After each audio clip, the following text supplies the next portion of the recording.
Dr. Eric Kelly III, and a host of phenomenal speakers from all around the globe for this 7-day virtual event that you don't want to miss. The mission of the Black Business Expo is to raise scholarship money from kids all the way from high school all the way from college. The Black Business Olympics is one of the largest Black business showcases in the world. It is an opportunity for businesses and companies to showcase their businesses globally. We are going to be giving away laptops up to $5,000 away to students. Again, I'm Olivia Appleberry, the founder of 2 Cents Finance and one of the speakers for the expo. I am so excited to see you there. For more info, go to www.blackbusinessexpousa.com or call 919-308-9090 and hope to see you there.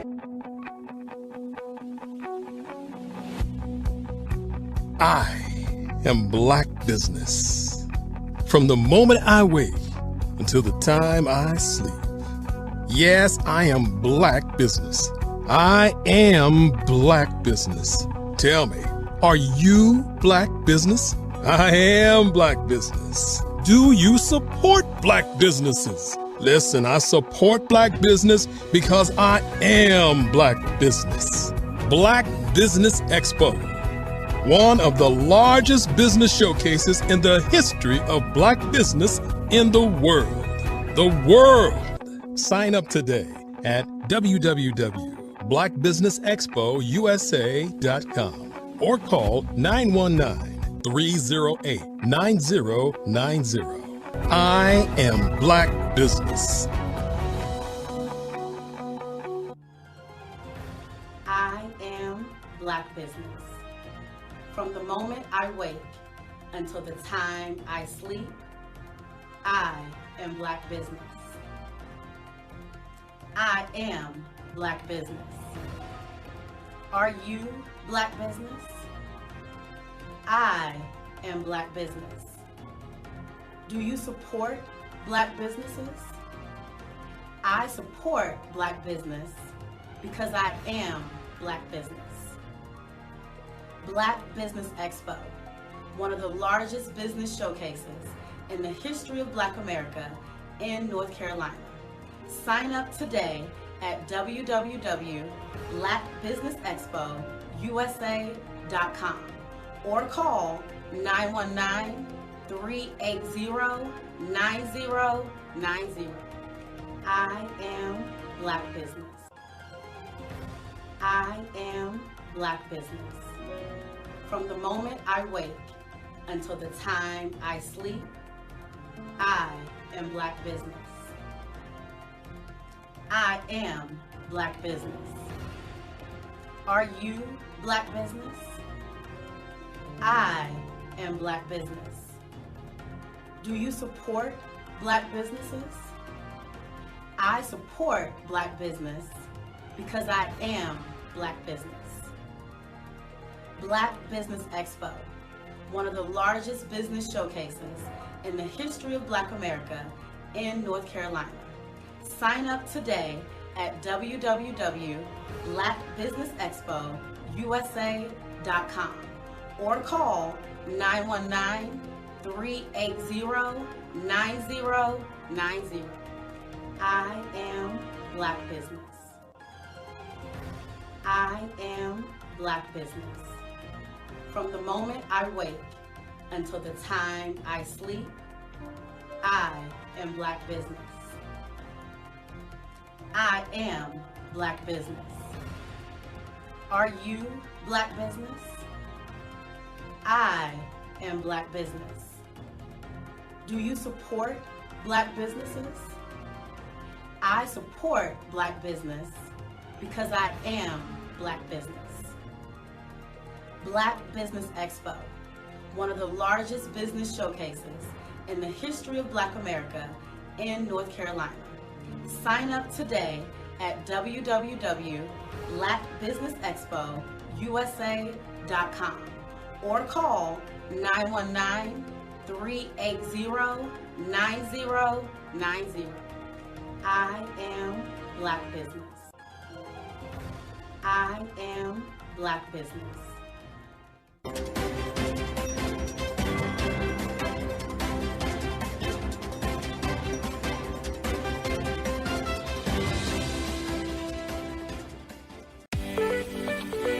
You are in the right place at the right time. The Black Business Network opens again for its Black Business Olympics, a 24/7 broadcast on business, strategies, global branding, social media marketing, finance, advertisement, and much, much more.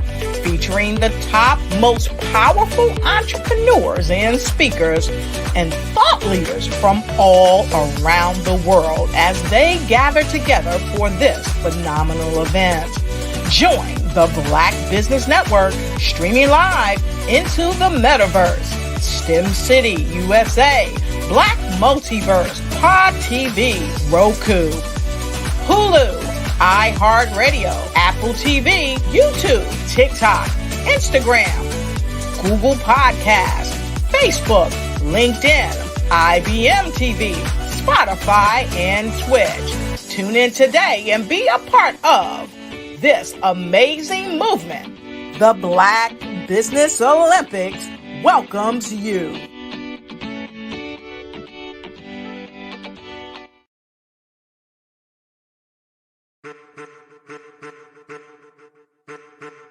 I am a child of the Most High God.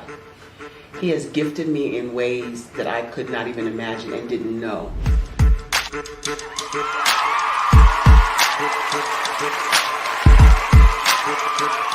There was a time when I didn't know who I was. I listened to other people tell me who I should be, what I should do. I listened to people telling me that I should be a boutique owner, that I should be a construction manager, that I should be a laborer. Have you ever felt like you should do something else, be something else, go somewhere else, be wherever you wanted to be, and you felt like you were in a box? Anybody in the room? And you couldn't get out? Anybody in the room? And you kept trying to go and go and you couldn't get out? Anybody in the room? But let me tell you, you need to rock the box. Rock the box.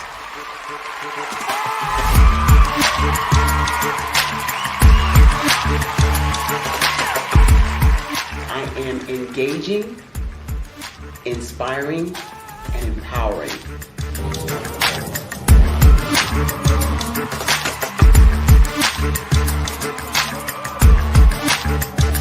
I would give you everything I know. Just by touching you, if I could, by osmosis, give you every single thing I've learned, I've gone through, I know I would. We know that's not possible, but as it is possible, I love to share information with people. Some of you out there, people have told you that you can't be, you can't have, you can't do. But I will tell you, like Kingston said, you can, you must, and you will. If it's to be, it's going to be me. You got to say it. If it's to be, it's going to be. If it's to be, it's going to be. If it's to be, it's going to be.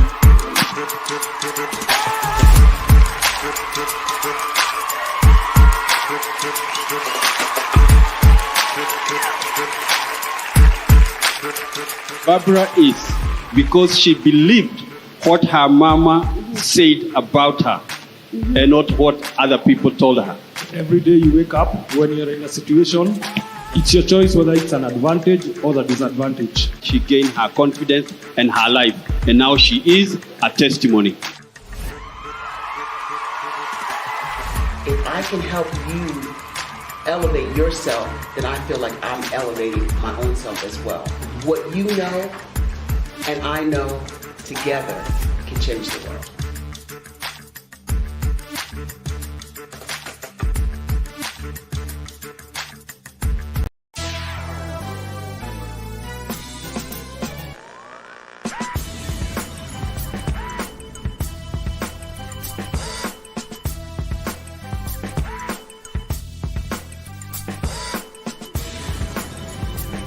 You are watching The View from Hampton U, exploring Hampton University's rich history, the past, present, and promising future.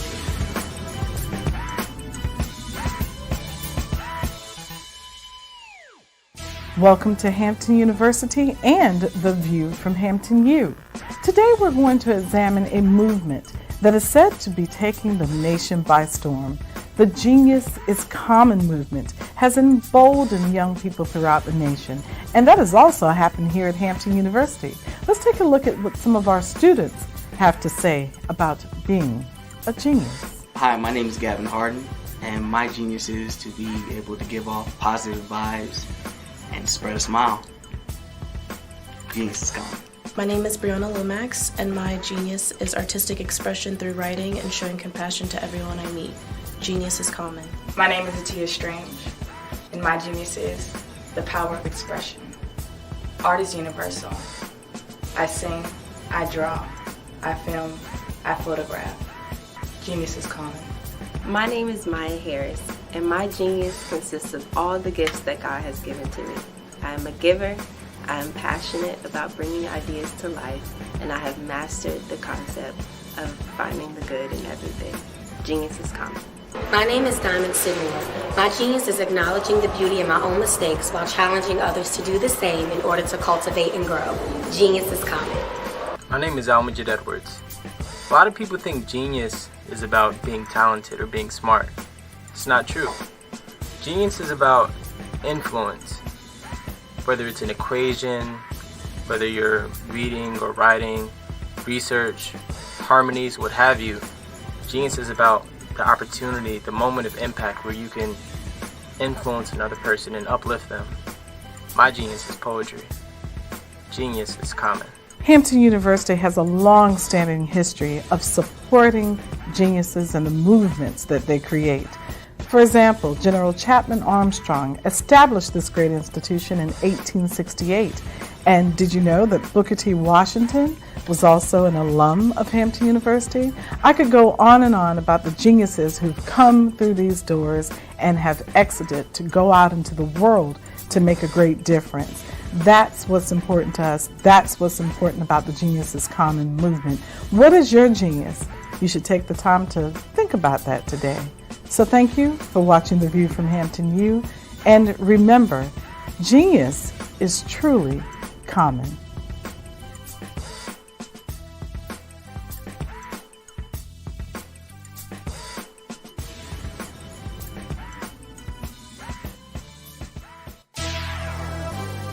Join us next week for another exciting episode of The View from Hampton U.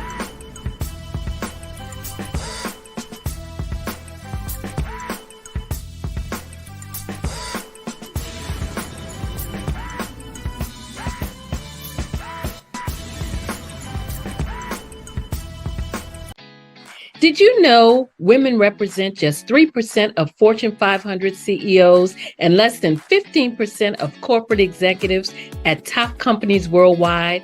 Have you wondered what the secrets are to getting into the top ranks, whether in the private or public sector? Do you want to figure out how to stop being held back in your career or passed over for promotion? Then you're in the right place. Hi, I'm Dr. Madeline Ann Lewis, President and CEO of the Executive Women's Success Institute.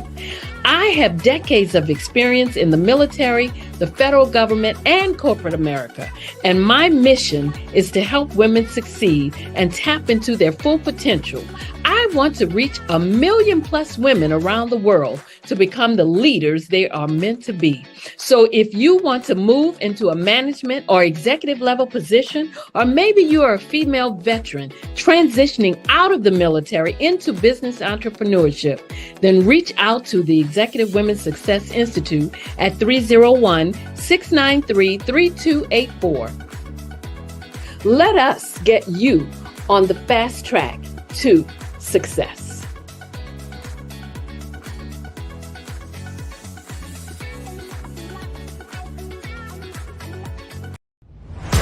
Social media is evolving. It's more vibrant, more colorful, more energetic, and so are you. It's not just photos anymore. It's video, it's audio, it's subscriptions. And now there's Fanbase, a new monetized social network.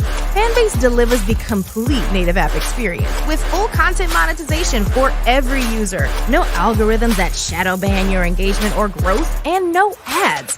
Follow anyone for free and subscribe directly to your favorite creators for $4.99 a month. Plus, show some love by tipping on any post. Also, make a fan base page and monetize your content the same way. Finally, connect with your followers by posting the amazing content you already create. And now, get paid for it. It's time to energize and monetize, because everyone's a fan of something and everyone has a fan base.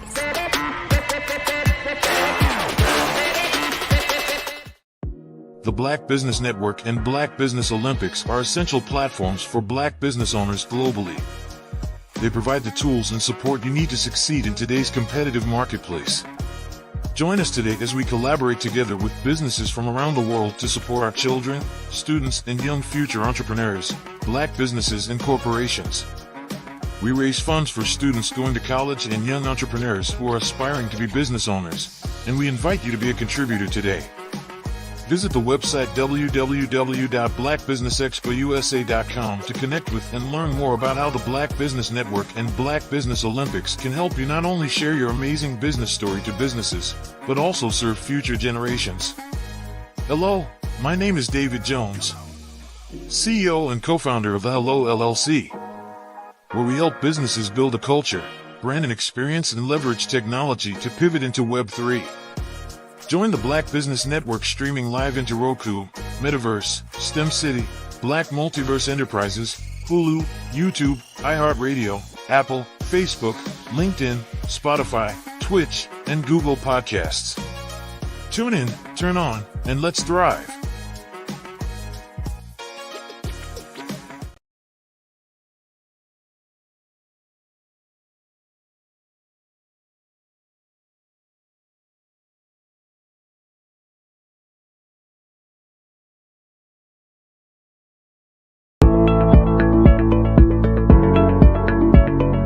Prepare for what's coming and dominate in economic winter.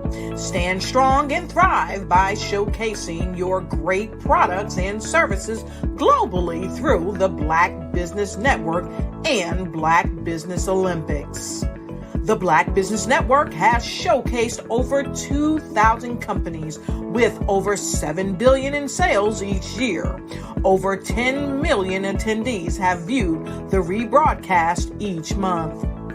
Through the Black Business Olympics, unique styles of business training and mentoring are turning students into business owners and entrepreneurial warriors who will dominate in any economy. Gain the ultimate advantage of the Black Business Olympics, 7 days of unbelievable topics and speakers speaking around the globe. Donate your time and experience to provide expertise and scholarships to students worldwide and change the world. Now, more than ever, new insights, tools, strategies, and capabilities are needed. This is your chance for a major presentation to the world. Fill out the form and join the more than 2,000 speakers who have presented to over 200 countries.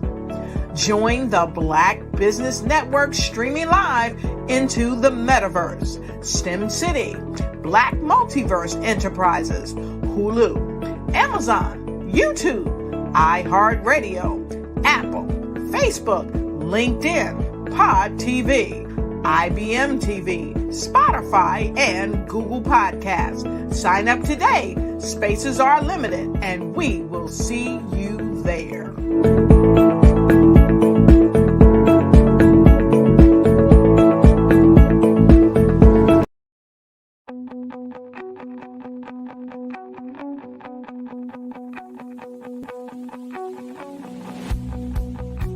I am Black business. From the moment I wake until the time I sleep. Yes, I am Black business. I am Black business. Tell me, are you Black business? I am Black business. Do you support Black businesses? Listen, I support Black business because I am Black business. Black Business Expo, one of the largest business showcases in the history of Black business, in the world. The world! Sign up today at www.blackbusinessexpousa.com or call 919-308-9090. I am Black Business.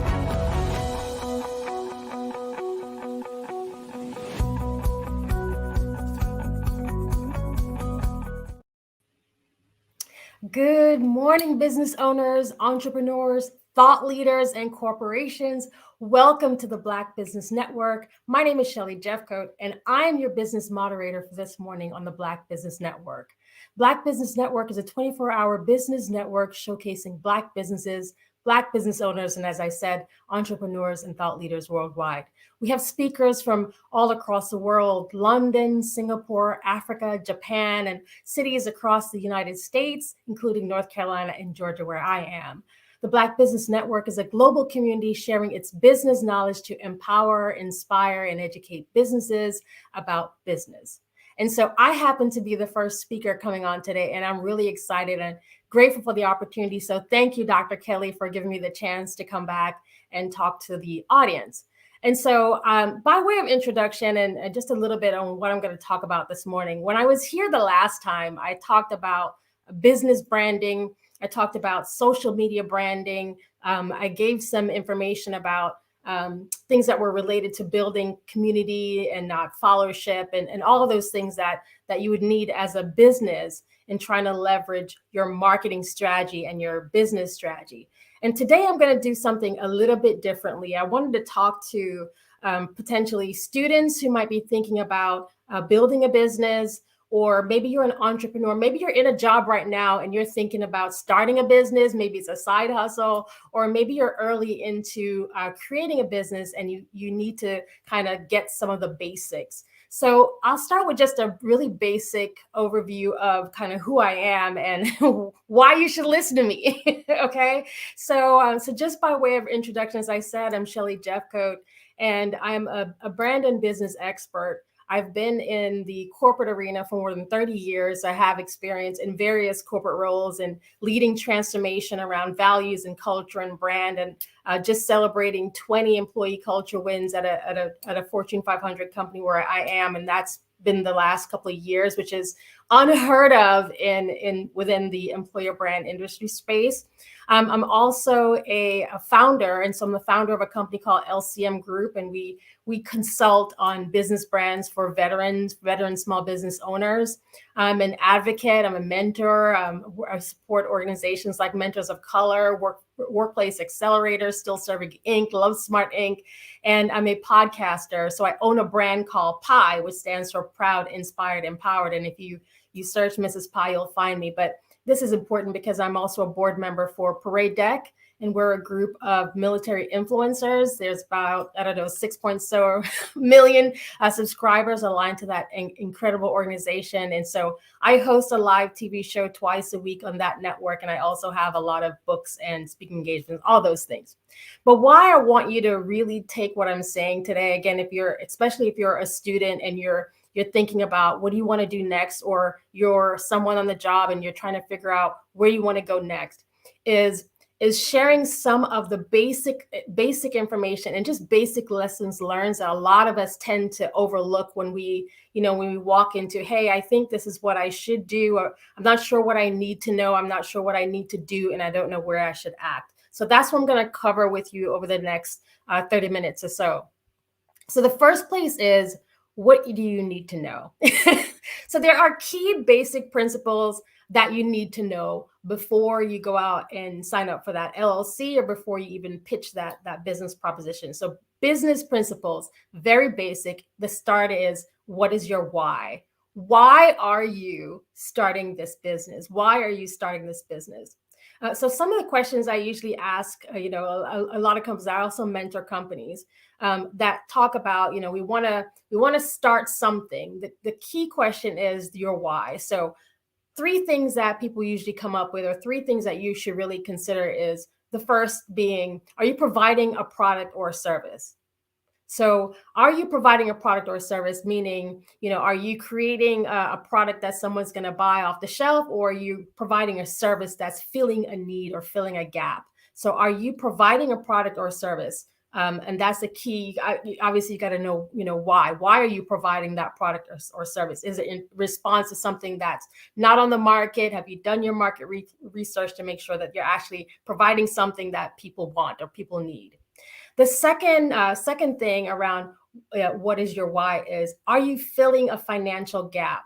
So there are a lot of people who will start a business. Got to start a side hustle because I need to make extra money. If you're a student, I want to start something because I'm pretty talented in this area, and this is going to help me make some extra coins, right? So are you filling a financial gap? And you really need to understand, if that's what you're doing, then that will help you figure out the strategy and how you're going to build out your business, whether you're going to scale your business so that you're selling it one day, or you're scaling it, meaning you want it to, you want to have employees at one point. But what is the actual why? Are you filling a financial gap?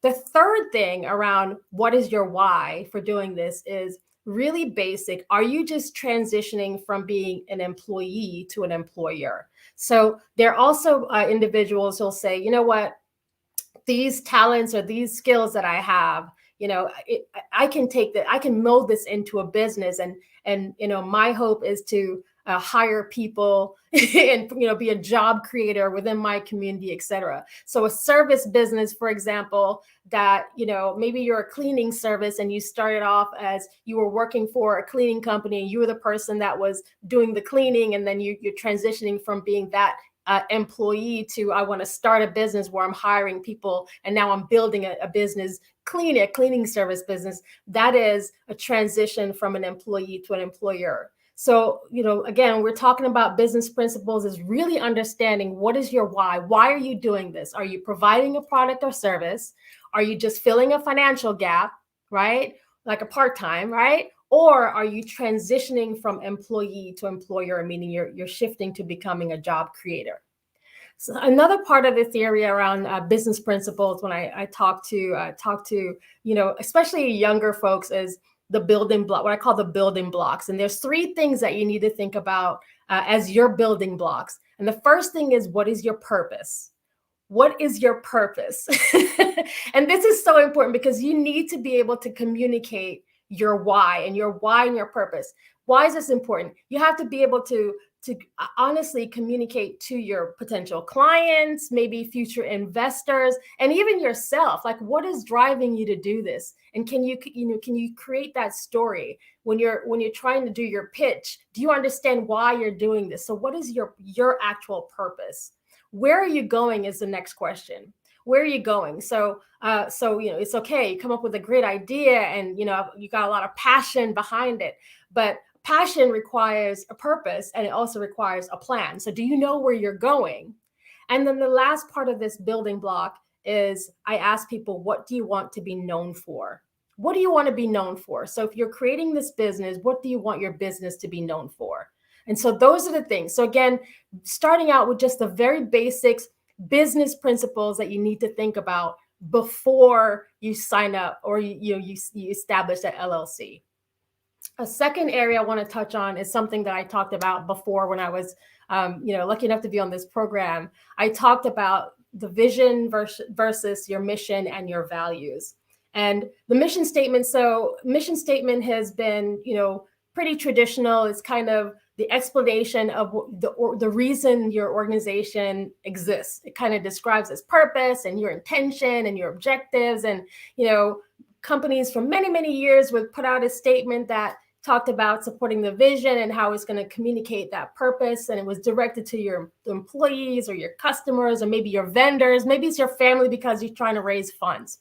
Mission statements have shifted a little bit now towards talking about your why statement. And so that's why I wanted to start off with really understanding what that is as a business principle. You've got to know what your why is. Why are you doing what you're doing? And so as you're thinking about, creating that traditional or shifting from that traditional mission statement, is really thinking about your why. Why are you doing this? The second thing is around your vision.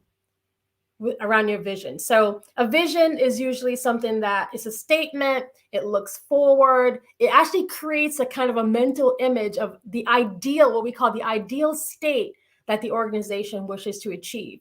And it should be inspirational, and it should be aspirational, and it also should challenge not just you, but maybe challenge future employees. So if you're someone who part of your business principle is to shift from being an employee to an employer, then you really need to have a vision statement so that as you're building out that company, again, you could be a company of 1 today, but if your aspiration is to be a company of 10 or 12 or even 3 people, you need to have a clear vision statement so that as individuals start to tap into what you're doing, they know where you're going. That vision statement also is supposed to be inspirational. So as people are finding out more about, that's the problem that you're trying to solve, and this is where you're trying to go, it kind of gets them also into the mindset to support what you're trying to achieve. So a vision statement is so important. The last thing is I want to touch on values. So values is typically the core principles that guides and directs any organization and its culture. And a value is as we know it, is kind of what do people know you for, and what's really important to the core of your business. So your personal values and your business values actually do align in some way, and it will show up on the job. It will show up in your business. So for example, if I considered a value statement for myself, for my personal self, to be, my values are around family, community. Obviously, it's around scholarship and philanthropic offers and things like that, right? Doing these types of things. Coming here and donating my time back into the community, all that. This is a part of my value. So as I'm building out my own business, that will reflect in where you put you prioritize your time. So having a value statement, what is important to the core of your business, is so important, because people are going to look at you, and if it's done in a way where you're saying on one hand that, I value family, and you have a company where people can't get time off if their kids are sick, then clearly your values don't align, right? So you've got to make sure that you're clear about what your values are as a business, as an entrepreneur. It's really important, because then people will come to understand who you are and how they approach your business and what's important to you. And, even as we're talking about how we give back into the community, that's a part of your value statement. So having a clear mission statement, which is now what we call our why statement, which again, that supports the vision, that communicates your purpose. That also reflects your values. That's the overarching. A vision statement, again, as I said, is really something that it creates a mental image. It's the ideal state of what you want to achieve, whether it's you as one person, as the entrepreneur, or maybe you have a business of 3 or 20 or hundreds of people. It's the inspirational and aspirational that challenges employees to help you reach this goal. And the final thing is the value statement, where this is your core principles that really are going to guide and direct you as the CEO or as the organization, and the culture that you're building for the people that work with you and around you. So I wanted to talk about some examples. So let me give you just a couple of examples of companies that have done this very well. I'm just going to give you an example of one company, and by the way, there's no affiliation. I'm not getting paid to say this, and I do not work for this organization, but they've done a really, really good job. So I'm going to spotlight them really quickly. And this company, I'm also spotlighting them because they're a lot of us know who this is. And so I'm going to talk about a case study with American Express. Awesome organization. And so they're very clear if you go, and again, this is one of those using a best practice to help you, figure out how you can kind of leverage this to help your business. Okay. So thinking about American Express, they talk about their vision statement is very, very simple. It's providing the world's best customer experience every day. Now, we can argue if that's the case, if that's the experience that you as a consumer, but that is the vision of the organization. So providing the world's best customer experience every day. Their mission, which is essentially now their why, is become essential to our customers by providing differentiated products and services to help them achieve their aspirations. That's their mission. Become essential to our customers by providing differentiated products, which they do, right? And services to help them achieve their aspirations. And you can actually visually, you can see that. You can actually take that into what we call a brand message. And you can see that in the way they communicate that out. How do they communicate? They communicate it through digital ads. They communicate it through internal, external communications. They communicate that through the way that their customer service teams respond. It's everywhere, right? So in their product offerings, obviously they have differentiated products, they have different services, and it all talks about helping us, the consumer, achieve whatever our aspiration is, right? They list their values. So again, going back to what I said earlier about making sure that your values are pretty clear, because this is a part of who you are as a fabric of the organization. So they talk about how they deliver for their customers. They talk about how they respect people. They talk about caring about our communities. They talk about, needing different views and making it great, meaning the standard of excellence in what they do and staying focused on opportunities to be meaningful to customers. They talk about doing what's right and explaining that customers choose them because they trust the brand and the people, right? And they talk about winning together as a team. So this is an example, again, as we're thinking about the business principles and how you're communicating your vision and your mission and your values. American Express. So now I want to talk a little bit about what you need to do. So I've given you all that. So just to recap, right? So we talked about business principles. We talked about, really understanding what is your why, and your why could be, again, why am I doing this? So are you doing this to provide a product or a service? Are you filling a financial gap? Like you need some extra funds, so I'm going to start this thing. Or are you transitioning from being an employee to a job creator, to an employer? We talked about some of the building blocks that you need to consider before you, sign up for that LLC. And the 3 building blocks are: what is your purpose? Where are you going? And what do you want to be known for as a business? And again, whether you're an entrepreneur, solopreneur, anypreneur, or you're an established business. So those are the key business principles. We talked about the vision and the mission and the values, and we differentiated what that meant. And I showed you an example with American Express as an amazing case study. Again, not affiliated, but just an amazing case study of how they've managed to build out now their brand, right? Their business brand. They've aligned their vision to their mission and their values. And so that is a really good case study if you're interested in just seeing what works on the business market.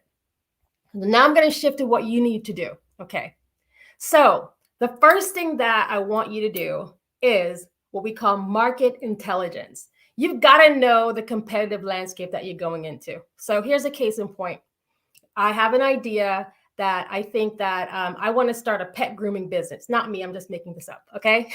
So I'm going to start a pet grooming business because I think this is a great way for me to make some extra money. So I'm a college student and I want to start a pet grooming business.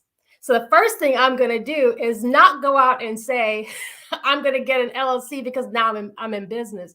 The first thing I want to do is I want to understand the landscape, the competitors that are already offering this particular type of service in the area where I am.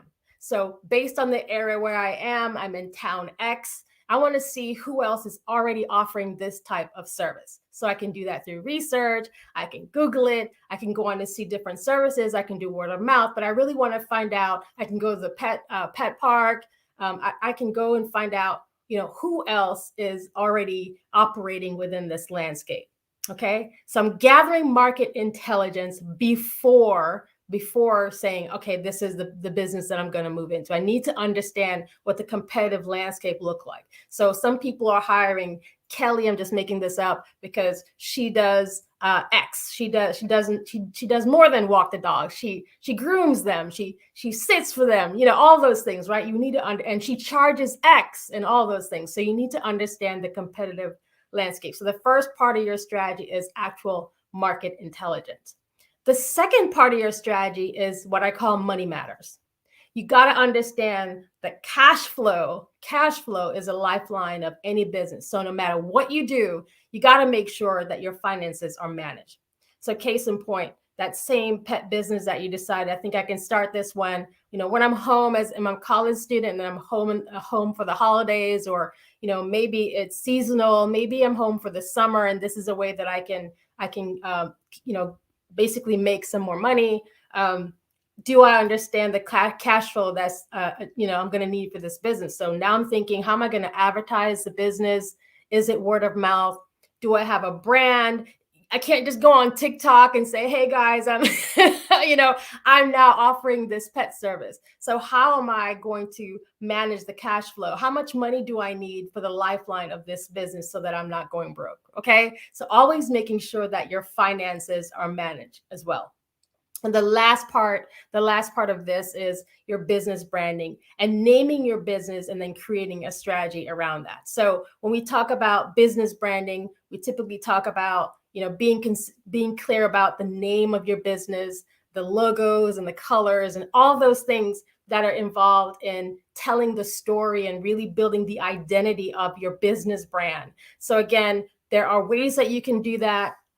Very affordable. You can go on Canva as well. You can sign up for Canva. It's free, or you can, pay a little extra and get the pro service. But you can go on there and start to create the digital aspects of the look and feel of your business brand, along with the name. And even with the name, testing it out, Google it to see who else is using that kind of name, making sure that as you're creating these business names, it has to make sense. So, make sense to what it is, the service that you're providing. So if you're doing that pet sitting business and, and you're calling it Doggy or Us or whatever, right? Just making sure that that service that you're providing, that it makes sense to the consumers that you're targeting. It's not confusing to your brand, and then creating a strategy around how you're going to communicate that brand to the people on social media or your potential customers or all of those things. So how are you going to actually do your business branding? So that's the second area. So again, what you need to know, I'm talking about strategy right now. And the first three things that you need to know as part of your strategy is market intelligence. You got to know your competitive landscape.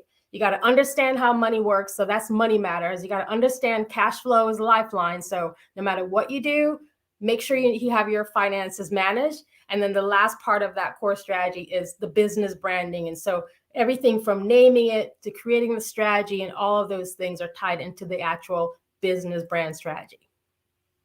Now we're going to come to business planning. So I'm gonna call out some questions, and I just want you to absorb what these are and think about, as you're planning your business. So business planning used to be, many pages long, very, very taxing. And I think if you talk to folks who've been around for quite some time, like myself, been working for quite some time and in business, that we have a more traditional view on business planning, and yet that is not the case. A business plan nowadays could literally be a one-page PowerPoint slide. So here are some questions that I want you to think about business planning in this date and time. Okay, and the first question is this: what is the need that your business exists to satisfy, and how will you do that? What is the need that your business exists to satisfy, and how will you do that? That is the first question. This question is important because, again, a lot of times we create businesses because something isn't working somewhere else. So we have people who will say, you know what, I don't want to work for John Doe anymore. I think I can do better on my own, right? And so they'll go out and start a business. Now, imagine if you are, I'm just going to call out a title. Imagine if you're an analyst and, you've been doing that kind of work for quite some time, and you just don't want to do that anymore because you feel like, my real skills and talent are, I'm a baker. At the heart, that's what I'm doing. I feel purpose-led to do that. I love it. I enjoy it. There's passion around doing that. I don't mind baking for anyone. I just love it. People have given me feedback that they love my food. And so therefore, I've built up a customer base just unknowingly. Every holiday, I'm the person people tag for the pies and so forth, right? So So even with that, you still have to ask the question, what is the need that your business exists to satisfy, and how are you going to do that? So if I'm that person in my family who's the baker, the pie creator, right? No pun intended on my brand pie. But the need that my business exists to satisfy, maybe it's I'm creating these amazing complex flavor, because again, remember, I would have known the competitive landscape that I'm walking into, meaning I'm just not a pie shop. Okay. So I understand that there are people already providing this service or this product. And so what's going to make me different? Why would you buy from me? Family, family is family, but selling 20 pies is not going to sustain you if you're trying to shift from being an employee to an entrepreneur, right? So really understanding the need that your business exists to satisfy, and then how are you going to do that? Am I going to do this through a stand-up store? Am I going to do this through e-commerce? It's just pure word of mouth. I'm looking at social media to help me drive sales? Am I just doing it for certain events? Is it custom? Like, what is it and how am I going to do that? So that's the first question. These are the business planning, what you need to do. The second question that you need to ask yourself is the value proposition. And the question is this: how does your company differentiate itself? Okay, this is a value proposition. How does your company differentiate itself? So again, back to me being the pie maker. So I'm baking pies and people love it and family loves it and so forth.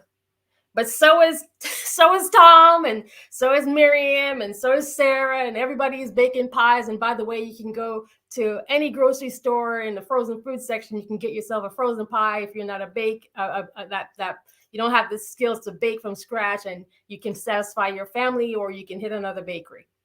How does your company differentiate itself? Maybe you're the pet grooming company that I floated out earlier. Maybe that is your thing, and that's what you're looking into. Even as the pet grooming company, how does your company differentiate itself? So what is the value proposition for your company? So that's the second question.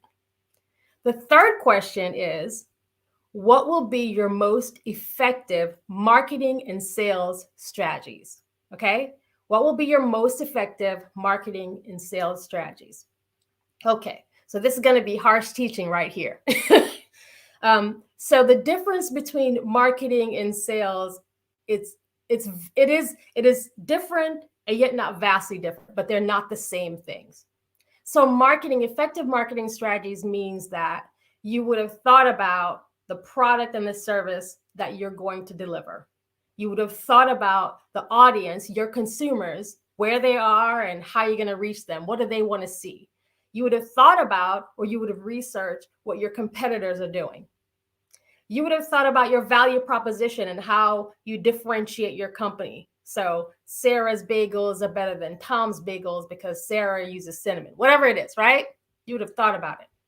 Then you would have created a marketing plan and a marketing strategy to support that, to talk about the key things that your product has that makes it different from your competitors. You would have made it very clear in all of your communications. You would have had all of your taglines to support it. You would have had all of the messaging on all of your mediums to support it. You'd have thought about which mediums you use. So it's not just going on Facebook and YouTube or LinkedIn or TikTok or X, formerly known as Twitter, Twitch. It's not just going onto these platforms and then saying, hey, by the way, we just launched some bagels. We've got cinnamon in ours, right? But what is your actual strategy to reach your customer, to educate your customer on what it is that you're offering? And then you start thinking about the sales strategies to support that. How do you drive revenue? How do you drive sales? How do you drive and build awareness through marketing so that you can get the return through sales? So business planning is what will be your most effective marketing and sales strategy. And it's really important that you know that you don't have to do everything everybody else is doing. Listen, I have been on these social media streets for quite some time. And I always chuckle when I get these experts that'll reach out and say, Mrs. Pie on YouTube, we should have many more subscribers. And I go, well, that's not, YouTube isn't used like that for us. That is not the driving platform. We're not trying to do that. We actually have a larger base of people who watch our shows on a whole different network called paradedeck.com TV, and we're live every week, right? So you have to also understand that when sometimes when people are giving you some of these marketing advice and sales strategies, that you still have to step back and make it make sense for your business. You're not going to be able to do everything that they're telling you to do. You're not going to be able to satisfy every need. You just need to make sure that you're aligned back to the plan. At the end of the day, it needs to be measurable so that you know when you need to pivot and maybe take some of that advice, but make sure that you can pivot back to what you need to do as a business. Another part of the business planning is how much money you need to get your business started and generating actual revenue. So you got to be real. Like there's some companies, there's some business ideas that folks have that, even a pet grooming business, maybe I need $250,000 to get started. You need to know that. And the only way you're going to get to know that is if you've done the market research and pulled the intelligence reports and checked out your competitors and, where do you want to be and all those things. You really have to take the time to do that. And my last question is, are you prepared to fail? You got to be prepared to fail. So I had a clothing line back in the day called Stush Label. Clearly, I don't have that clothing line anymore, but I love fashion. I love clothes. And when I launched that line, I was so lucky. Now I was so blessed. I was in my thing, but I didn't have the resources. Quite frankly, it was a passion, but I didn't really have purpose aligned to it. And I really didn't have a plan. I just love clothes. And so I spent a lot of mental space, mental, energy and money building this thing. I was on a local television show many, many moons ago in Nashville, Tennessee, as our literally showing our fashion. But I couldn't wait to get out of that business because I realized that, listen, I don't want to be a fashion designer. I just love fashion. I want to have access to fashion. I don't want to be in fashion. So I had to be prepared to fail and take the lessons from that fail. So some of y'all are going to launch things and it's not going to work out the first or second time. Maybe it's the fourth time, right? But just understand that you have to be prepared to fail and also be willing to pivot. So even for us with LCM Group, we're in a season of pivoting. There have been so many opportunities that came from when we launched. Within months, we were so, this is so cool that we were actually recognized by The Voice UK, which is the largest newspaper, the oldest one, been around for 40 something years in the UK, in the West Indies, and in Africa. And they recognized LCM Group and Pi because we were the only ones that were sharing or giving affordable brand training for people of color. And that happened months after launching. And I could have said, okay, well, let's just keep marketing on that. But the business pivoted. The business pivoted as the needs of the market shifted, because we understood that, listen, we're not interested in fighting for clients. We're not interested in fighting for consumers. Let's figure out what our area, our zone is, and let's focus on that.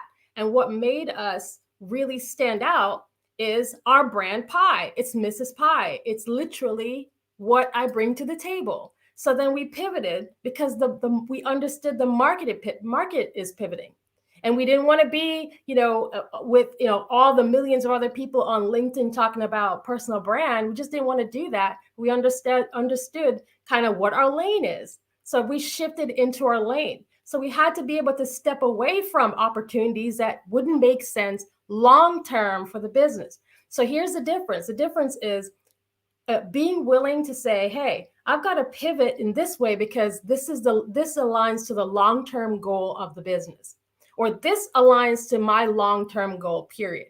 So if you're a student or, maybe you're an entrepreneur, you're thinking about starting something, you have to be prepared to fail. You have to be prepared to pivot. You have to have your ear to the market, ear to the ground, and you have to be willing to shift, even if it looks like it makes no sense. Because when I tell people, sorry, we're not taking any clients, we're booked and busy, right? Sorry, we're not doing that right now. They're shocked. Like, why wouldn't you do that? Because we're pivoting for a long-term strategy, not just for the needs of today, right? So being prepared to fail and being prepared to pivot is so important. So again, this was the section that talked about what you need to do. I talked about having a strategy. I talked about business planning and some of the questions that you want to ask yourself. I know I've said a lot in a very short time, so if you missed anything, please go back, because it really, really is important. And one day, if you do these things, you're going to thank me for it. So I'm coming to my last section, and this is talking about where you need to act. Where do you need to act? So these are now the focus areas as you're thinking about your business and what you want to do. So I'm going to start with, there's three main areas, and I'm going to drill down into them. And again, this is where you want to pause, get your pen and paper out, and take some notes, okay? So the first focus area for your business around brand and social media marketing. This is important. So under brand and social media marketing, there are under that are three things that I want you to think about. The first thing is your branding and your visual imagery. And when I talk about branding and visual imagery, I don't mean going out and just talking to somebody about, creating me a pretty logo, okay? Or which colors my website should be. When you're thinking about branding, I want you to think about even yourself as how you show up. I am literally me no matter where I go, right? And I am the actual brand. So I always show up prepared, and I'm representing that brand. Okay. So the visual imagery that people will pull from, it's not just your website. It's not just your YouTube thumbnails. It's not just your TikTok videos and, understanding how to work the algorithms. It has nothing to do with a LinkedIn post where you're posing like an Instagram post next to your car saying, look, I'm so successful. Those things will come back to hurt you. They will haunt you. Okay. So thinking about the branding, what is it that what your brand is speaking for you? It's the same way that you build your personal brand, where you're talking about, your what's important to you, what you have to offer, and all those things, right? It's the same way you're thinking about your brand and your social media strategy for your business. How does your business show up? The second thing under the brand and social media marketing area is the messaging, and that the messaging must be consistent. So when I say anything, I'm speaking as the business. When I say anything, I'm speaking as Mrs. Pie. That's my brand. So I'm Mrs. Pie, and it's very consistent. People have come to know me as Mrs. Pie. I say the same thing over and over again. I'm very consistent in the message. If you go and paradedeck.com and you search Mrs. Pie, we've got tons of books and blogs and events and speaking engagements and everything. It's all in one area. Tells you everything you need to know about Mrs. Pie, right?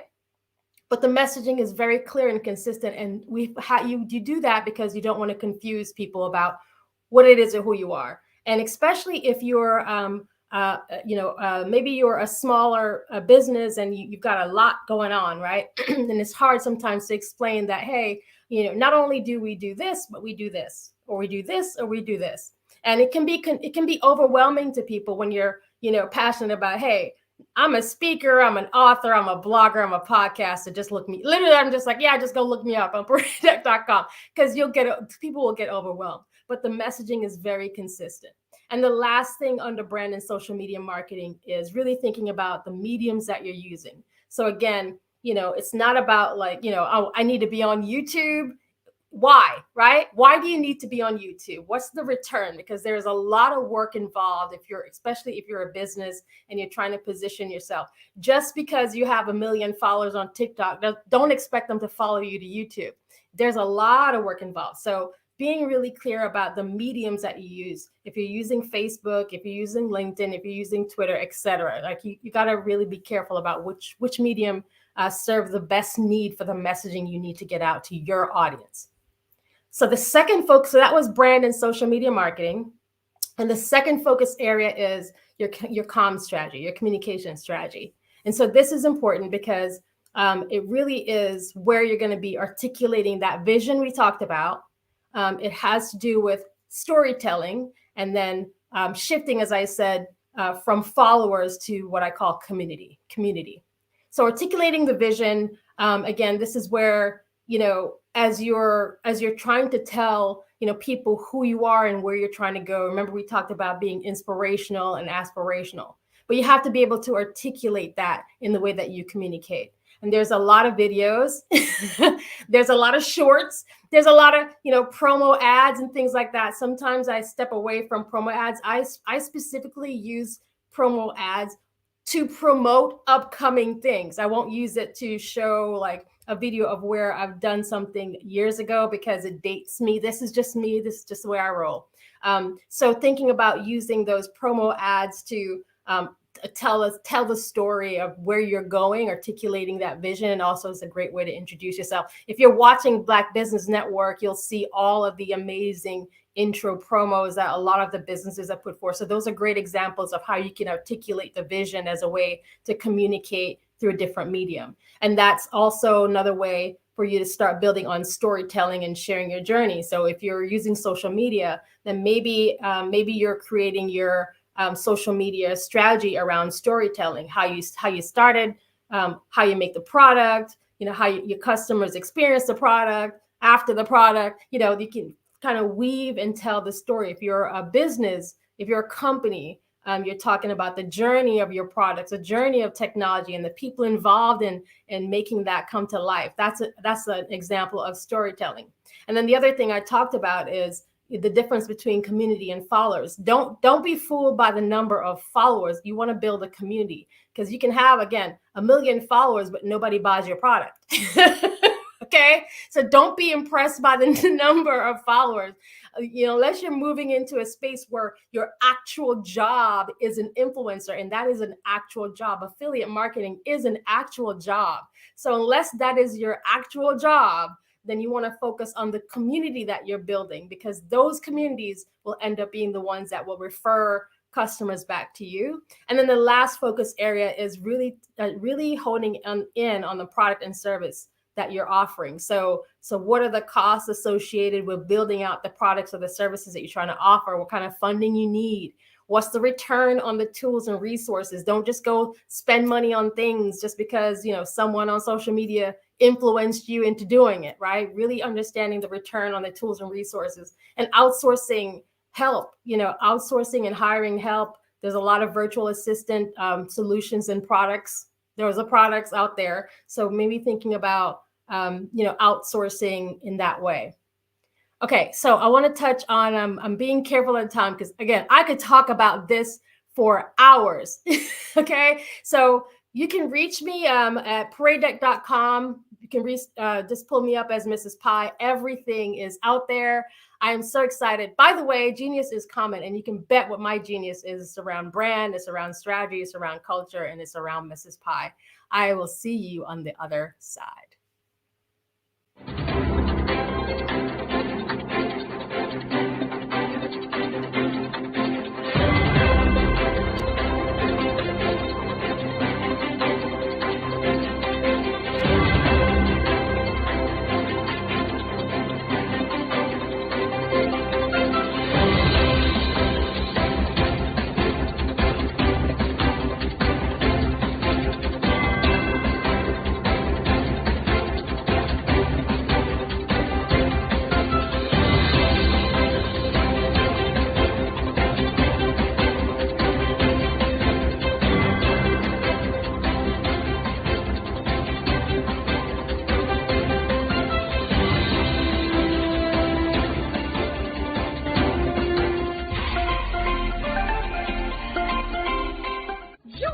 Dr. Eric Kelly III and a host of phenomenal speakers from all around the globe for this 7-day virtual event that you don't want to miss.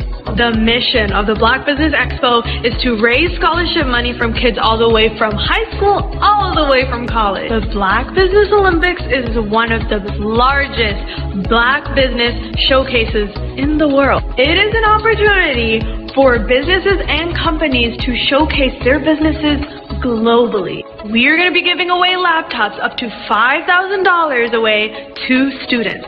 Again, I'm Olivia Appleberry, the founder of 2 Cents Finance and one of the speakers for the expo. I am so excited to see you there. For more info, go to www.blackbusinessexpousa.com or call 919-308-9090 and hope to see you there.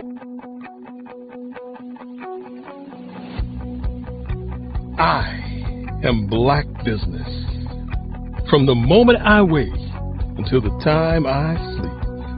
Yes, I am Black business. I am Black business. Tell me, are you Black business? I am Black business.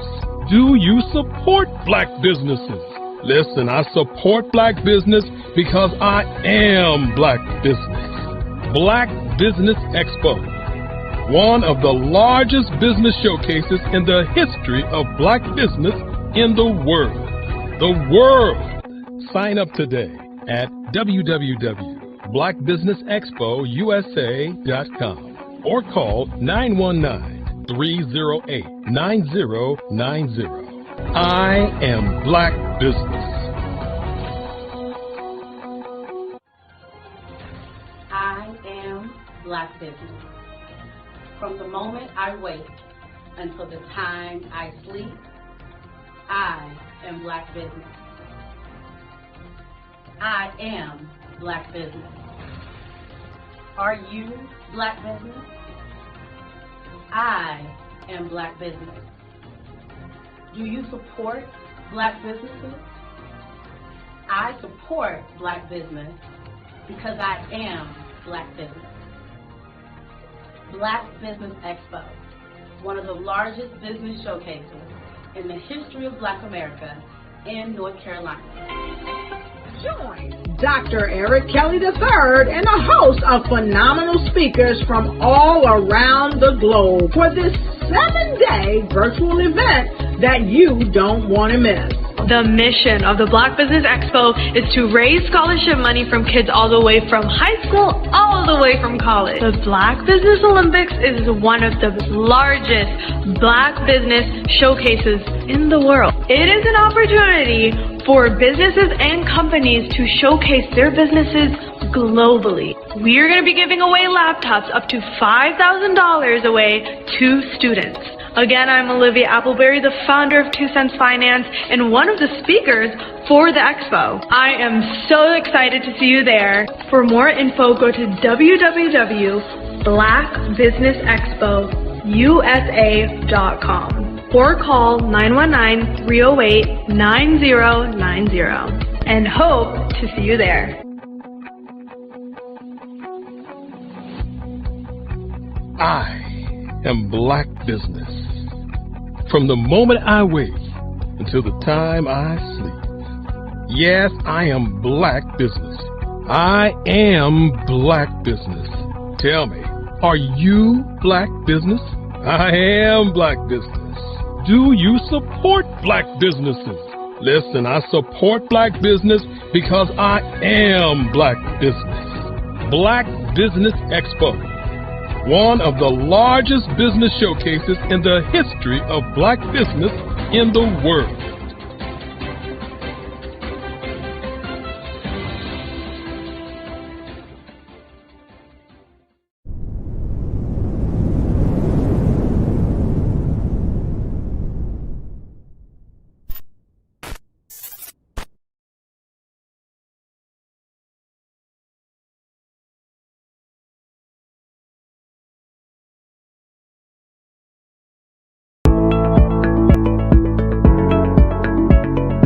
Prepare for what's coming and dominate. Why do I do what I do? You know, my life coach asked me that a few years ago. And she said, Tony, what's your why? And I told her, and she said, girl, you've already accomplished that. Perhaps you need a new why. Hi, Tony Harris, Amy Hoydu with Say It Said Marketing, one of your students. And just wanted to say thank you, Tony Harris, for spending so much time with me and giving me that boost in my business that I so drastically needed.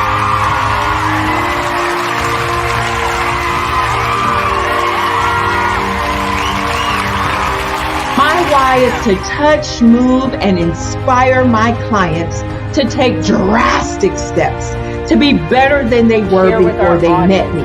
I'm a resource. I'm a connector. I want to help people build deeper relationships that are beneficial to their life and business. That's what I do best. So, first thing you got to do is show up. And speaking is a way to magnetically attract your ideal client to you. How many of you use social media that way? Absolutely, and this is how you look to the world. Drastic steps are the steps that are needed to be successful. And my business is drastic denotes a mindset. Getting out of your comfort zone. Doing something that you don't necessarily feel comfortable doing, want to do, but you know it's a necessary step to be successful in your business. I get the most satisfaction when I see my connections flourishing into relationships long after I am gone. Hi, my name is Jasmine Augustine with Media Jasmine, and I've joined several networking and referral groups in the area. And Network in Action Northeast Houston with Tony Harris Taylor is one of the best organizations that I've joined. I love that piece of what I do, and it is what fuels my fire.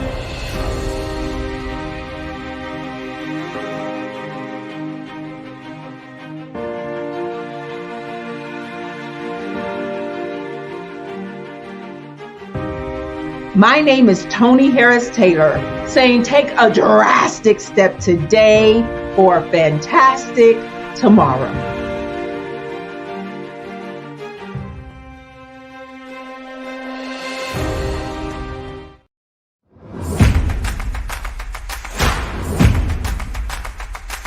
Ladies, if you're a person who continually pours out, you won't want to miss this upcoming event. October 13, 14, and 15 at the Holiday Inn and Suites in Ocean City, Maryland, where we have a power-packed lineup of ladies who are going to pour into you. If you need to increase your impact, your influence, and your income, this is the event for you. Don't miss the power of sisterhood. These ladies coming from around the world to network and connect with you. Don't miss it. How do you get the information? Glad you asked. Go to barbarahsmith.com and click the link. All the details there.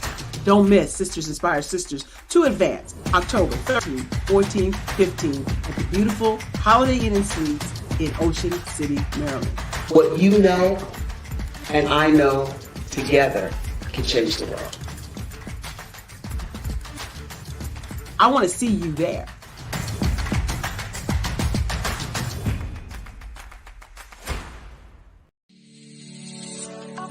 Did you know that our black dollar only lasts for 6 hours in our community? Yet other communities, their dollars last for 19 to 30 days. The Black Wall Street Nation. Black Wall Street Nation. Yes, that's why we created the Black Wall Street Nation. Black Wall Street Nation is a centralized directory available to all black businesses across the world. It was created for businesses like you, the ones that want to start and the ones who have a dream that have already started, such as businesses like Drop in a Bucket Productions, Valito Foods, Sugar Tea Branding Firm, All the Dazzle, Bun Cakeaholic, Miss Riot, and you. We'll have marketing, seminars, and some funding coming soon just for you. So, we want you to come and join us. www.blackwallstreetnation.com. See you there.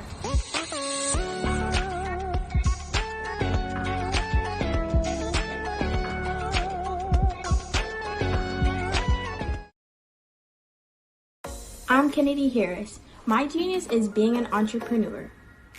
I'm the CEO of K-Lock, a company where I develop my very own line of kids supplements. I currently market my multivitamin for kids to help combat weak immunity. During the pandemic, research has shown that having a strong immune system is key to fighting off disease. My vitamins are for kids, but adults can benefit from them as well. I'm adding a proprietary blend to my supplement line. I want to create my own blend so that I have a competitive edge in the marketplace. Staying healthy is important to me so that we live longer and have healthier lives. My website is klockproducts.com. That is K-L-O-C-K. Genius is common.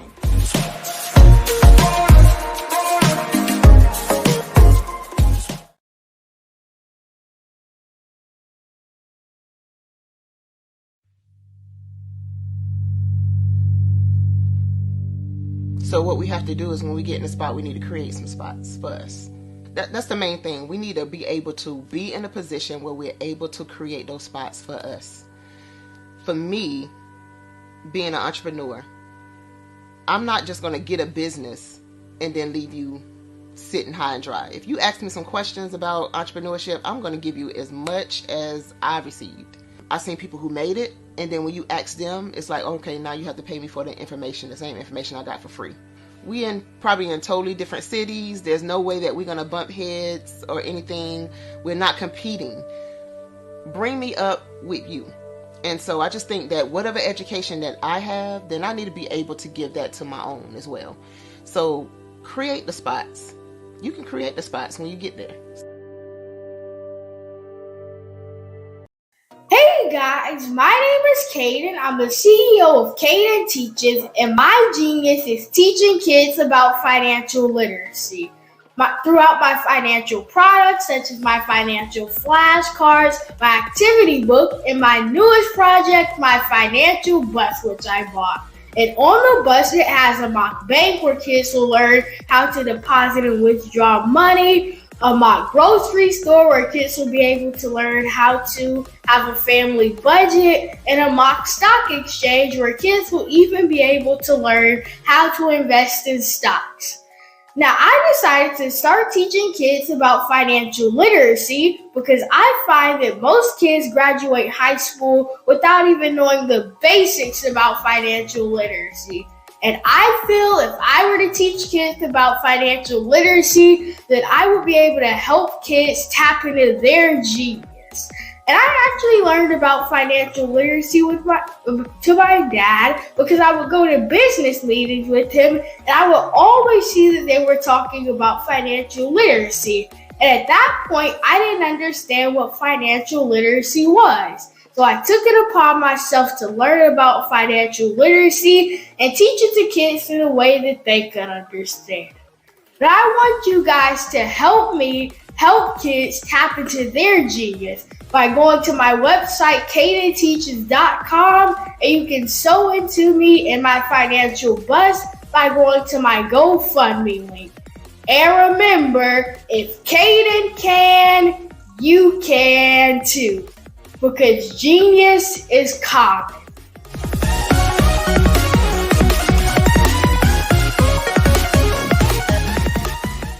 Hello, I am Dr. Eric Kelly III, the visionary strategist and founder of the Black Business Olympics. I invite you to showcase your Black-owned businesses on the Black Business Network global stage. The Black Business Olympics is a global Black Business Network platform that propels Black-owned businesses into the international spotlight. By showcasing your business on the Black Business Olympics platform, you can reach a worldwide audience of potential customers, partners, and investors. You can also establish yourself as a thought leader and expert in your field, attract lucrative partnerships, and more speaking engagements. In addition, the Black Business Olympics platform provides a valuable opportunity to connect and collaborate with like-minded entrepreneurs and business professionals from around the world. This can lead to new business opportunities, ideas, and relationships. Finally, by sharing your story and expertise on the Black Business Olympics platform, you can inspire and empower others. This is a powerful way to make a positive impact on the world and leave a lasting legacy. If you are a Black-owned business owner, I encourage you to seize the opportunity to showcase your business on the Black Business Olympics platform. It is a once-in-a-lifetime opportunity to make an indelible mark on the world. Be one of the 1,000 visionary entrepreneurs who are changing students' lives, shaping industries, and leaving an unforgettable legacy for their families. Unleash your voice on our global stage and watch your business thrive. Black Business Olympics is one of the largest Black business showcases in the history of Black business in the world. Yes, the entire world. Just give me a call today at 919-308-9090.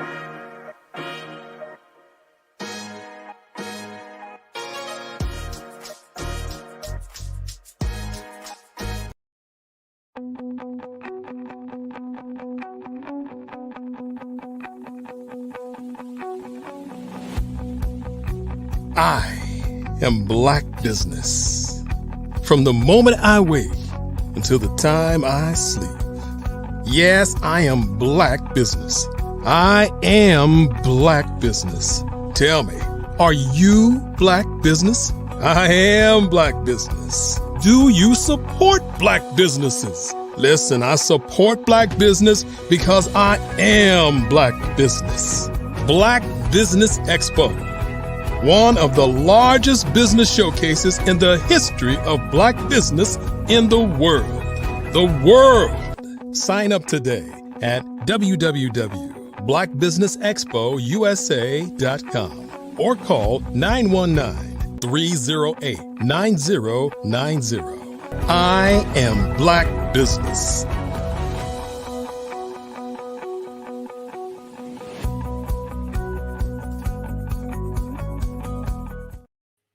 Good morning, business owners, entrepreneurs, thought leaders, and corporations.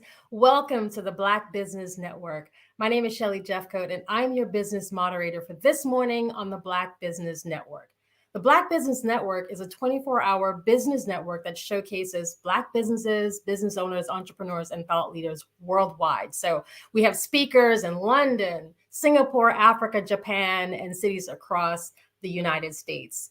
You should know that the Black Business Network is a global community that shares its business knowledge to empower, inspire, and educate businesses about business.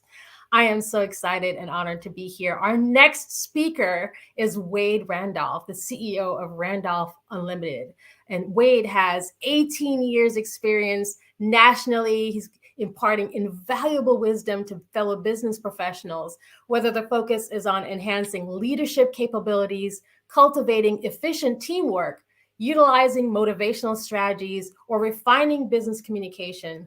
Wade serves as the motivating factor in providing business professionals with a wealth of best practices and strategic insights. These insights empower you to not only stay ahead, but to truly excel beyond your competitors. And so I am excited to join Wade on a fireside chat, Wade Randolph for Black Business Expo. Good morning, Shelly. I was looking forward to this. I'm so excited to have this conversation. I love talking to Wade. How are you? This might be dangerous, but good morning. How are you? I am great. I'm so glad, as I was going through your bio, and y'all, when I share like that, I'm really thrilled. I am genuinely thrilled to have this conversation with Wade. There are some people in this field that know what they're talking about. There's some people that don't. Wade knows what he's talking about. And so I'm really excited to dig into a lot of what you have to offer. And I definitely do want to touch on your book as well. But I wanted to just get started. First of all, Wade wrote the book, How to Lead During Times of Change, Challenge, and Chaos. And I dare say this is about the best time that we all need to have this book. So before we get into the book, I wanted to find out a little bit more about how you got started in leadership training. Yeah, well, sometimes you are thrown into what you need.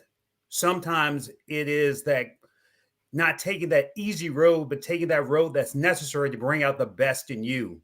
So the question we have to ask is, what's bringing out the best in you? Are you looking forward to the day? Or are you just wondering what the day will be? I got thrown into leadership. Let me underscore that word. I got thrown into leadership because my company, I used to manage real estate firms. And as you know, sometimes life is like ups and downs. My company was going through a change, and the CEO of the company at that time called me in and said, "We're making changes." I don't know about you, Shelley, but sometimes that word change is not what you look forward to. And he said, "Mr. Randolph, I want to see you in my office." And I said, "Well, I'm busy. Can we make it later today?" And he says, "Mr. Randolph, if you make it later today, you may not be here." So I showed up early. And he said, "I'm interested in talking with you of you being the manager." Now, Shelley, any good firm already has a manager. And I said, "Well, you already have a manager. I'm not interested in taking his spot. He's already here." He says, "Well, he was here before our meeting. He's no longer here now." And I said, "Well, I'm not really interested." He says, "Mr. Randolph, I want you to mind your words very carefully." He said, "I want you to think about this, young man." He says, because if you're not interested in being the manager, we may not need you." Wow. Now, Shelley, I might be bold, but I'm not stupid. Sometimes you have to take a moment and think and get insight and advice of what's your next step. You see, often we try to take that next step without consulting people. Often we try to take that next step without getting insight. I tell people, find someone that can help you grow and get you a power partner. Please write that down. Get a power partner. Somebody that will give you insight when you can't focus. So naturally, I called my wife and I said, "Baby, they have offered me a manager's position." And she said, "You don't know anything about management." There's an old saying, "The truth will set you free." And that was the truth. That was truly the truth. And I said, "Well, yeah, but there are changes going on." And the CEO said, "If I don't take that job, I'm no longer here." She said, "Baby," she said, "can you talk freely? Are you in a place that you can talk freely?" I said, "Yeah." She said, "Listen closely. Pull the phone close to your ear." She said, "Let me tell you something. If you take that job because we have bills, then you must succeed. And in doing that, you got to learn everything you can about being not just a good manager, but being the best manager that they have had, because we have bills to pay. You have responsibilities, and you don't have time to fail." Wow. Yeah. Shelley, I took that job, and it probably was the best decision I ever made. See, sometimes it's not going the easy road, it's going the difficult road that you can't see the next step. Sometimes you have to get out of your comfort zone. I took that step, and I took that company to number 2 in the market before it was sold. But here's the beauty of it. See, it's not about the money all the time, it's about the mission. That's right. That opened the doors to my mission becoming this Wade Randolph that you're talking to this morning. Because if I had never taken that hard road, you and I would never be talking. If I had never taken that hard road, the people that I have met over the last 18 years, I would have never helped them in their life. If I had never taken that hard road, then I wouldn't have become the person that can make a difference in so many people's lives. So here's my point. What hard road are you running away from that you need to take that will make a difference, not only in your life, but in the lives of people that you haven't even met yet? Wow, that is so powerful. I was thinking about, what you just shared about the hard road, and this is one of the characteristics of really strong leadership. And I think the word leadership gets overused a lot. And I know for those of y'all might be watching who work in a 9-to-5, the word leadership might be used aligned to someone's job title, but it is not. That is a job title. It is not. So I wanted to get from your perspective, how do you define leadership? So I always go back to a quote, and I heard you earlier. Sometimes it is who you are behind your words. Yes. Who do you exhibit? Who is this person? And what do you do to exhibit the best in you when no one's watching? Who are you really? I read a quote years ago by one of our presidents that he's not even known, John Quincy Adams, but he left an indelible mark in the quote that he used to say. He said, if I can help you become more, if I can help you to dream more, if I can help you to achieve more. So let's break that down. Let's not just give lip service. Who are you helping? Who are you helping bring out the best in them? What people are you helping achieve so that when they see you from years from now, they will say, you left a mark on me? What are you doing that you see? I think in life, Shelley, either you can be example or you can be a warning. Let me say that again. Either you can be example or you can be a warning of example of who you can become, or is that people around you, they will say, wow, I want to be like that. Or are you a warning to say, I don't want to be around you and let me find someone else to spend my time with? So back to your point. Who are you becoming? Are you helping people to dream more, to become more, to achieve more? That's real leadership in my book. Wow. Y'all, first of all, I'm literally like, how do I take clips out of this and use it over and over and over again for not just for adults. This is something I think is for those of us who are maybe parents of older generations and Gen Z, whatever gen we're in, that this is the stuff that you want to clip and share and talk to your kids about, because I think we do have such a rudimentary thought bubble about what leaders are and what leadership is. And I wanted to find out, some of the people that you would have considered leaders as you were growing up. This is, I'm thinking like from the mom perspective, and how can I steal some information from you? But who were leaders that you saw growing up? You know, the people that shaped this Wade Randolph. See, here's what I think. Sometimes we suffer from possibility blindness. Yeah. That we are blind of the people around us that pour into us. So let me give you two people that has made this Wade Randolph, this person that you're talking with today, that I never knew existed. And there's a person behind you that's waiting to get out and screaming to get out, but you got to work on bringing them out. I heard you earlier to say that you had to go through some failures. That's right.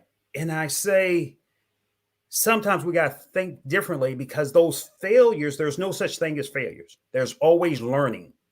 What do you need to learn to go to your next level? So let me go back to your question. Who helped me? I've always been a guy that has liked to work. Work should probably be my middle name, because I hate sitting around and wasting time. I used to work for a gentleman by the name of Sam Plush, here in Richmond, Virginia. I'm in Midlothian, Virginia, but Sam Plush was a guy that we used to call him the old man, but we used to really call him the wise owl. I'm a project kid. I come from the projects, 2112 Red Street. And I didn't have a future, didn't know where I was going. I thought that if I lived to be 18, it would be good. And I used to run with some hard heads. Now, I needed to find hard heads in my community. And when I started working for Mr. Plush, he used to say, son, be mindful of the people that you spend your time with. And I'm like, man, why are you telling me that?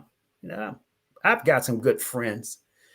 And I never forgot one evening, I decided to run with a group, and we decided to go and steal hubcaps from cars.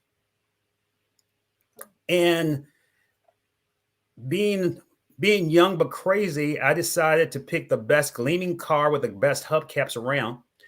And it was a Cadillac. And I pried the hubcaps off, got all to 3. And when I went for number 4, something buzzed by my ear. Pop, pop, pop. And I'm like, what is that? Then all of a sudden, one of the guys said, run, he's shooting. So a guy was shooting at me because I was stealing his hubcaps. Did not say, sometimes when you're young, you're just a little stupid, a little crazy. And I got all 4 of the hubcaps, and the guy who was with me said, man, you did a great job. He said, look, I'm going to buy those from you. Here's $25.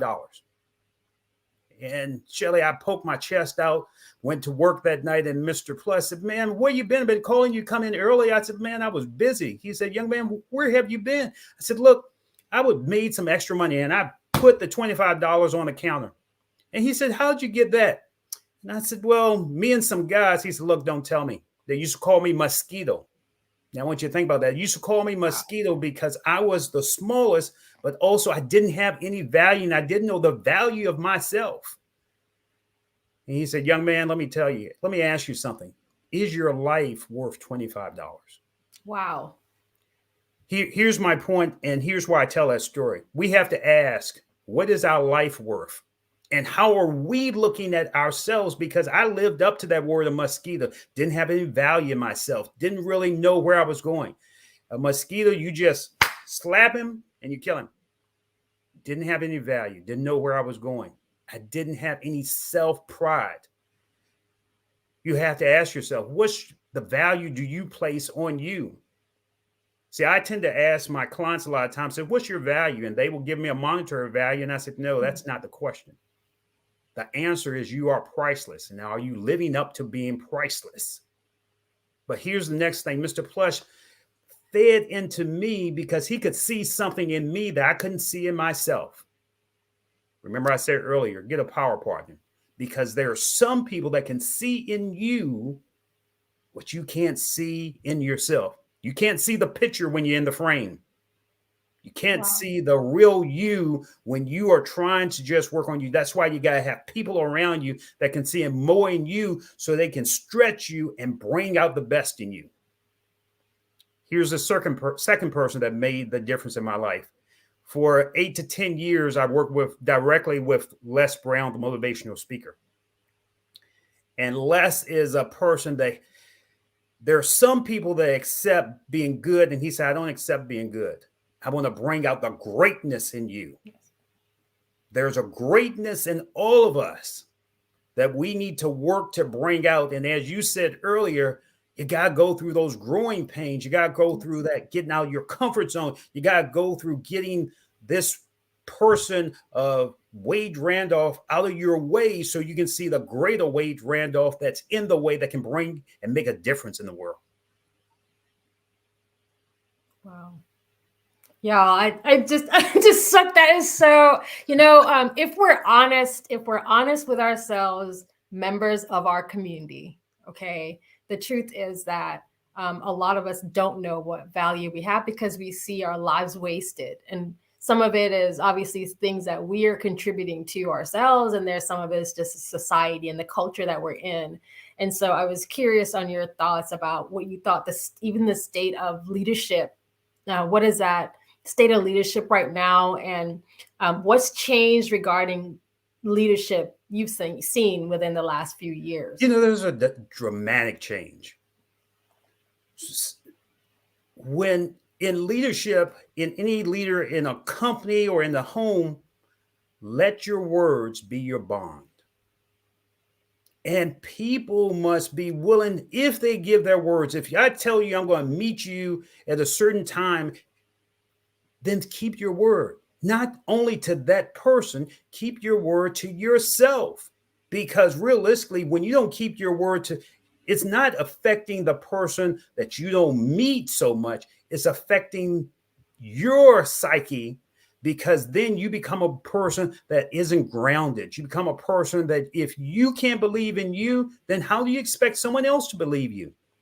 Keep your word. Don't take advantage of someone else. If anything, help that person become a stepping stone so that you and that person can get to the next level together. We don't always have to be in competition.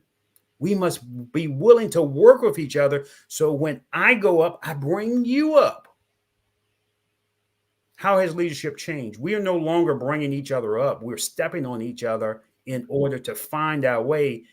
And the reality is, if you can't bring me up from our conversation, from our interactions, from our information that we put out, then what good are we doing? There's an old quote says, iron sharpens iron. Yes. Are you sharpening anyone today so that they will be better? But here's a real question. Are you sharpening anybody today that you will become better? Iron sharpens iron. Iron sharpens iron. Do you think there's a special type of person that makes the best and most effective leaders? Well, you said it earlier. There's nothing special about me. There's nothing special about you. See, here's the element that I found from dealing with people that have helped this Wade Randolph come out. It's not about the money. It's about the mission. Let me say that again, because that might have. Oh, yeah. It's not about the money. It's about the mission, because if you find a mission, the money will follow. If you are in line with what is it that you can do to help someone? See, all of us can't play basketball. All of us can't be as gifted as you in your artistry. All of us can't be another Michael Jordan. That's right. But we can be the best person that we can be by bringing out the next level of us.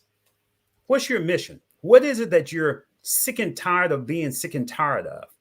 What is it that you're tired of seeing and you're saying, if I had the ability, I can do something about this.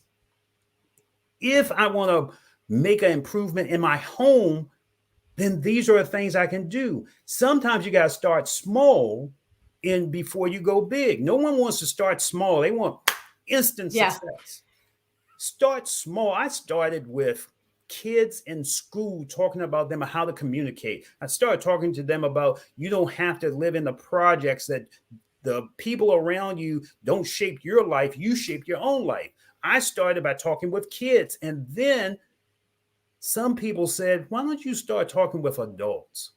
Why don't I hire you to be a coach? Why don't you start giving public presentation? I started small, but I had a dream that could become big.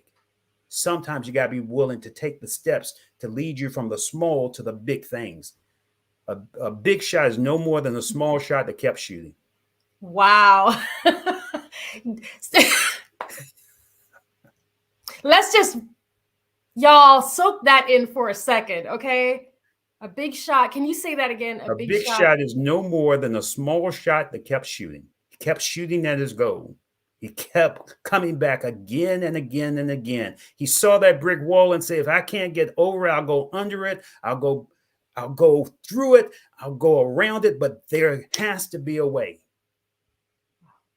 Wow. So some of the people that you've coached to become successful leaders, can you talk about, I mean, obviously we won't go into people's business, but can you share some of the profiles maybe of the folks that you've coached? Sure. I like talking to business professionals.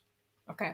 Because a business professional, they have a goal, and there are a few things that if you can get them to articulate what's stopping them, then realistically you can help them achieve that goal. So a lot of my clients, what I tell them is, if you can, what gets measured gets mastered. Let's get measures gets mastered. So I have them, when we first meet, I say, draw me a scale from 1 to 10. And I want you to rate yourself on the scale of 1 to 10 and tell me where you are as far as if you see yourself as a leader. Let's just say that. So I'm going to do this real exercise real quick. They will draw a line, number it 1 to 10, and a lot of them will come and say, well, I'm a 7. I say, okay, if you rate yourself as a 7, what are the 3 things that are stopping you from becoming an 8? And when we are able to articulate those 3 things that stops them from becoming to an 8, maybe it's communication, maybe it's having an effective staff, maybe it's time management. Once we understand what the roadblocks are, then we focus on those roadblocks to bring them to an 8. Because if I can get them to 8, I can get them to a 9. If I can get them to a 9, I can get them to a 10. What is it that you need to work on to come to the next level? Because there is something in you that's calling you, Shelly, come to the next level. Come to the next level. But a lot of times we don't sit down and articulate it so that we know what we can work on. That's why, again, let me say again, sometimes we need people in our lives that tell us not what we want to hear. We need people in our lives to tell us what we need to hear so we can go to that next level to bring out the best leadership or the best person that we can be. So I want to ask this next question on behalf of especially students that might be watching who are trying to build up their leadership skills and qualities. Sure. Is there something that causes leaders to be unsuccessful or to fail? Yeah, there is. I used to run a radio show years ago, and I had a younger man on my show, became a good friend from DC, Omi Congo. And I would say, Omi, why don't you like talking with older people? See, my kids say I'm getting older. I say, no, I'm getting seasoned. I get better like wine. And he said one statement I'll never forget. He said, because older people don't want to listen. Sometimes as we must stop talking and just listen. And I tell my clients, learn to, if you're having a problem with your team, if you're having a problem with your, let's just break it in, if you're having a problem in your household, take time to listen at a deep level. Take time not just to look at it from your perspective, look at it from other people's perspective. Listen at a deep level, because when we listen at a deep level, if you want real success, the people that are successful listen at a deep level before they open their mouth and run their mouth about their perspective. Nelson Mandela, in his book, The Mandela's Way, he used to bring people in and he would say, before I give you my perspective, I'm going to go around the room and listen to what your problems are, what's your perspective. And he would be the last person to talk. Yeah. What makes a leader successful? He listens at a deep level and he understands all perspectives before he will give his. Wow. Would you say that is the most effective trait, or is there another for a leader is listening? There are a few major traits, but listening is one. But the character, what's your character?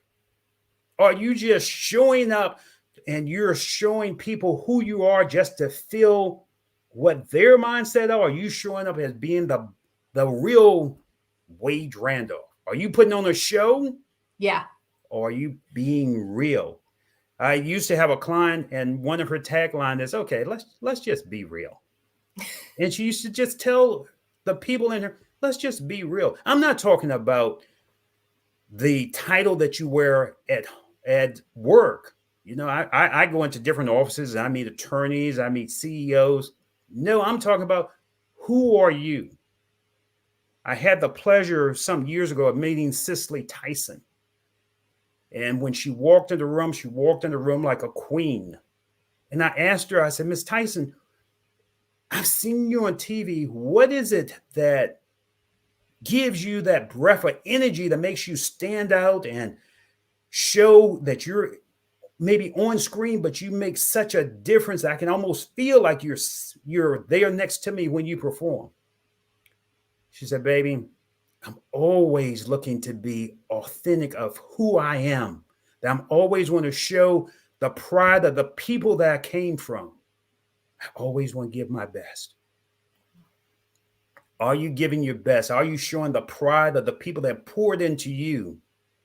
Are you being authentic regardless of the title or the 3 letters behind your name? Who are you behind your words? Behind your words. My next question is, I want to know what you would suggest is if someone wants to grow, or first of all, if anyone wants to grow their leadership skills, y'all need to contact Wade. Let me just say that, okay? And I know our producers will come on and tell me if we got time, because I do want to ask you about your book. But is there from your perspective, what would you suggest if someone wants to grow or strengthen their leadership skills? So let me give you a brief. Questions are the steering wheel of the mind.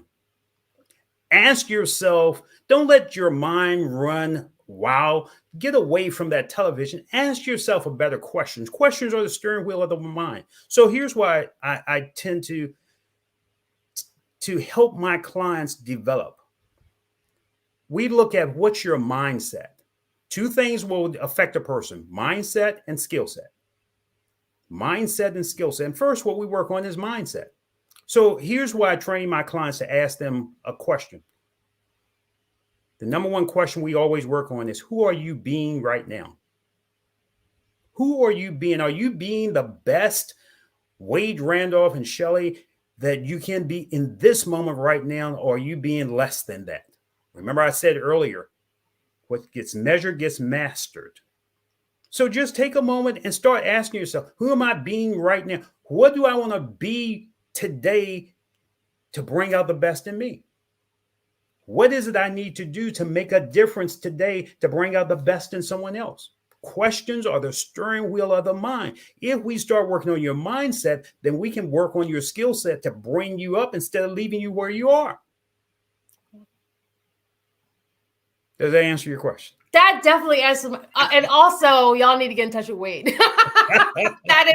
So can we? I think we have time. I do want to talk about your book. I think when I met you the last time, I was like, I've got to ask him more about the book. And so the book is called "How to Lead During Times of Change, Challenge, and Chaos." And I was just curious. So first of all, what led you to write the book? Because realistically, in this 45-minute segment, I can't give all the information that I know. This has taken me 18 years to develop, and tell you the Wade Randolph that you and I will talk with next year will be a different person. Yeah. What brought me to write this book is because realistically, I wanted to leave people with a sense of what my mindset is. What really, in my perspective, because there's a lot of terms about leadership, as you said, there's a lot of pieces of leadership. And a lot of times people put themselves in a box when they say this is leadership. So I wanted to say, let's break that box, because there are different elements that you can pour into that box, that container, that will make you a more professional, more powerful leader. So I wrote that book because people were saying, give me a little bit more of you. Give me something that I can take home. Yeah. That book has sold so well, Shelley. It's called Leadership 911, How to Lead During Times of Change, Challenge, and Chaos. So that book sold so well that we pulled it off the shelves, and now I'm putting it into a training course. Wow. Because what I want to do is be able to give people a sense of what leadership is and what they can make it into just from hearing a little bit and proxying a little bit of what my mindset is. As a man or woman thinketh, so is he or she. I want to impact that thinking so that we make not only leaders, we make heroes and move the culture forth, not backwards. Wow. So the course, and thank you for that preview exclusive. That's what I do, y'all. I pull out the truth. So when that course is ready, and that is something that's going to be structured so that, and again, the audience is, students, parents, business leaders, because I think all of us, as I'm thinking as a mom, that I need this tool for teenager and a 32-year-old, right? So this is something that would help, regardless of kind of where you are in the, in that journey. And so in terms of like how people can reach you and find out more about you, can you share a little bit on that? Sure. So feel free to reach out to me. You can contact me at my office, 804-986-1050, 804-986-1050. Feel free to call my secretary or someone from my staff will get back to you, or reach out to me. My email is wade@themoreguy.com, WADE@themoreguy.com, or my company is randolphunlimited.net. Randolph, RANDOLPH, unlimited.net. Wow. So they're not pulling us yet. So we got a couple more minutes. So while I have you, Wade, we're going to solve some problems real time. Sure. Okay. So while I have you, and so again, production team, just, tell me to wrap it up and I'll wrap it up. But again, while we have you, because this is the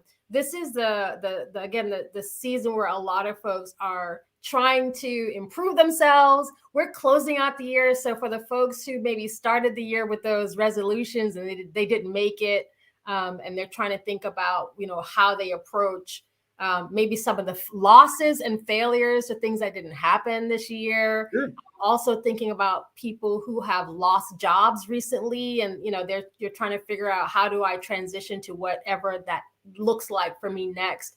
Do you have any encouragement or advice that you could help with people who are trying to, that's also a mindset thing. Is there any encouragement or Sure. word of advice that you'd share? So let's do that. And I appreciate the question. I tell people, number one, if you're going through tough times, just start not with the month or the week, start with the day. Pull yourself. So here's what I do. I created a course called Daily Productivity Planning. Daily Productivity Planning. And I tend to tell people, here's the first thought that I want you to do when you get out of bed. Don't reach for your cell phone. Let the kids do what they want to do. But ask yourself, remember I said questions are a steering wheel of the mind. What is it that you need to do to demand that your day go good? Let me say that again. What is it that you need to do to demand, not want, not what is it that you need to do to demand that your day go good? And list those. I want you to list those 5 things that you will do to demand to ensure that your day goes good. Here's number 2. In the evening, I want you to take 5 minutes and ask yourself, what did I do today to make a difference for me and someone else? What did I do today to make a difference for me and someone else? And I guarantee you, if you do those 2 exercises, it will start to affect your mindset that will allow you to start seeing things in a different perspective. Let's talk about the person that may have lost their job. I wrote a book a few years ago called Staying Strong Through the Storm. Staying Strong Through the Storm. And when I interview people for that book, they may have lost their job. The company may close. But what they didn't do is they didn't lose themselves. Wow. They didn't lose themselves. They started to say, what's good about me? What is it that I enjoy? And I had them to list, I call it Take 10 to Win. List 10 things that you overjoyed about you and what you do. And out of those 10 things, what are one of those things that you can circle that you might consider making a business? So I had one young lady that the company had closed. They had asked her to exit before the company closed so she couldn't get her pension. So what she liked doing is to working in yards. So I said, why don't you take that and ask your friends, can you start doing a yard business for them? She did that. And then 3 months later, she started her own business. A year later, she had enough clients that she was replacing the revenue that she had lost.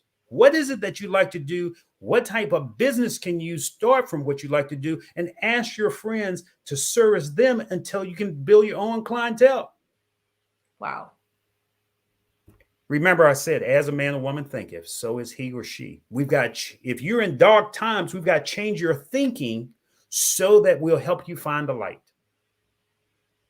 Wow. Thank you so much for that. We're down to about a minute left on the clock. And I just want to make sure that I do give you a proper thank you, not only for sharing with us about all of your thoughts behind leadership, your expertise, obviously, and everything that you've been doing in business to support not only your clients, but also the community, but really thanking you for the extra jewels that you shared about how we can really lean into being better leaders and, rebounding after failures and how we kind of take this and make this into a practical, not just a discussion, y'all, but actual practical advice. Wade, thank you so much for coming on the show. No, thank you for being you. Have a great morning. Thank you. Y'all, that was so amazing. I'm so full of joy right now. And as we're going to continue the show, I just want to, again, do a quick shout out and thank you. So let me tell you about the scholarship. And part of the reason that we're here is because the Black Business Expo's mission is to raise funds for high school seniors going to college or K through 12 entrepreneurs. And so that's why you hear me referencing our students who also may be watching. This expo is actually a fundraiser for students, and you can go to www.blackbusinessexpousa.com to donate to the scholarship fund, or you can use the Cash App on the screen below at BBX USA. Our goal is to give laptops and up to $5,000 to 10 students. And students, you can register online at blackbusinessexpousa.com. Every dollar counts. So we want to remind you to donate to the scholarship fund. And I also want to take some time out to thank our Black Business Expo USA sponsors for this month. And so I'm going to read this list because I want to make sure that everyone's recognized. So NC 100, Moody Capital Partners, Suede Soul, Lotus Riche Coaching and Training, Carolina, Virginia Minority Supplier Development Council, Step Management, BHS and Associates, Hello LLC, Margie McLean Foundation, Inc., Genius is Common, Earth Essentials, Mullane Shani Global, 5-Star BDM Media, Executive Women's Success Institute, The Quality Coaching Company, Superwoman Business Services, Creative Force Studios, Lee Entertainment, Artistic App Design, and Black Business Expo USA. Genius is common, and I will see you on the other side. Over the past few years, we've seen the growth of existing and new initiatives focused on financial inclusion, building global networks, and reducing the wealth gap in response to the idea there's not enough seats at the table. Whether their outcomes are to increase the representation of Black executives on corporate boards, ensure an inclusive global economy, or to create new U.S. African commercial pathways, the strategies are often carried out by separate programs. The question is, should they be? With the continent of Africa being home to more than half of the world's fastest growing economies, the youngest workforce, over 400 companies generating more than $1 billion annually, 700 generating more than $500 million annually that are poised for growth, and being the destination of nearly $5 billion in venture capital in 2021. Diversifying U.S. and Africa commercial engagement by building bridges between African businesses and their U.S. diaspora should begin being seen as mutually beneficial. From helping to reduce Africa's enormous capital gap to catalyzing two-way trade opportunities, the COVID-19 global pandemic hopefully has taught us that global challenges and opportunities are more interconnected than we thought. During the pandemic, African companies like Unicorn Flutterwave, insurance provider Reliance Health, ride-hailing app Yasir, and 54Gene, the continent's first bank of DNA on people of African descent, proved that when African companies have access to networks, capital, and information, they grow big, grow fast, and create solutions that are valuable to the world. This is why Be Direct was created. We are the first U.S.-based but African-centric board preparedness and board search company designed to connect U.S. Black talent and corporations to African businesses. Unique and fundamental to Be Direct's success is our process of helping board candidates adapt their experience and networks to an African context before they're connected to high-growth companies that are looking to locally and globally scale. From our focus groups with African business execs and government leaders, we don't ignore the sentiment that business is easy, but people are hard. Having a pool of board candidates with hard-to-access networks and extensive experience across the business life cycle, including successfully raising capital, is table stakes for an initiative like this. So yes, we have that. But corporate or entrepreneurial success in the U.S. does not guarantee success in Africa. Developed alongside industry partners on the continent, our training program, Be Direct Prep, is designed to transpose their experience to create cultural comfort, understanding, and a commitment to helping businesses in Africa scale. Our board governance sessions are African continental and country specific, integrated with cultural awareness and dexterity training, masterclasses led by African industry execs, and mentoring and coaching from African continental-based facilitators. But even more unique to Be Direct Prep, we cap off our training program with an immersion trip to help candidates that have not been to Africa before see and feel Africa's complexity and opportunity from African soil. We all know traditional network-based board placement has historically left a lot of us out of ever really being in the paid board pipeline. Our strategy supports the work of many great organizations that are successfully filling seats at U.S. board tables by creating more tables for those that are still left on the sideline. It's time to start seeing the role and value of U.S. Black talent and businesses on the continent of Africa differently. Old perceptions and habits limit economic inclusion. Let's transition Black talent and the African businesses they will support from the periphery of the global economy to its core. Living in a global lockdown, we all know now how fast local and global economies can change and see the value of having businesses that hire, strengthen local value chains, and even grow globally. Status quo in any form holds back progress. We must democratize U.S.-Africa commercial engagement by socially and economically connecting cultures that have long been disconnected. It's time for Africa's U.S. diaspora to redefine their global value by helping African businesses scale continentally and globally.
Dr. Eric Kelly III and a host of phenomenal speakers from all around the globe for this 7-day virtual event that you don't want to miss. The mission of the Black Business Expo is to raise scholarship money from kids all the way from high school, all the way from college. The Black Business Olympics is one of the largest Black business showcases in the world. It is an opportunity for businesses and companies to showcase their businesses globally. We are going to be giving away laptops up to $5,000 away to students. Again, I'm Olivia Appleberry, the founder of 2 Cents Finance and one of the speakers for the expo. I am so excited to see you there. For more info, go to www.blackbusinessexpousa.com or call 919-308-9090 and hope to see you there. I am Black business. From the moment I wake until the time I sleep. Yes, I am Black business. I am Black business. Tell me, are you Black business? I am Black business. Do you support Black businesses? Listen, I support Black business because I am Black business. Black Business Expo, one of the largest business showcases in the history of Black business in the world. The world! Sign up today at www.blackbusinessexpousa.com or call 919-308-9090. I am Black business. I am Black business.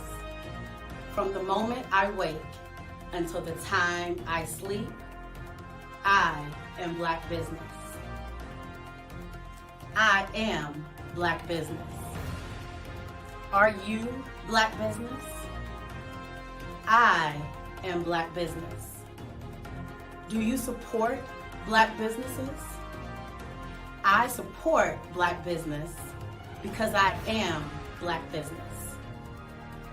Black Business Expo, one of the largest business showcases in the history of Black America in North Carolina.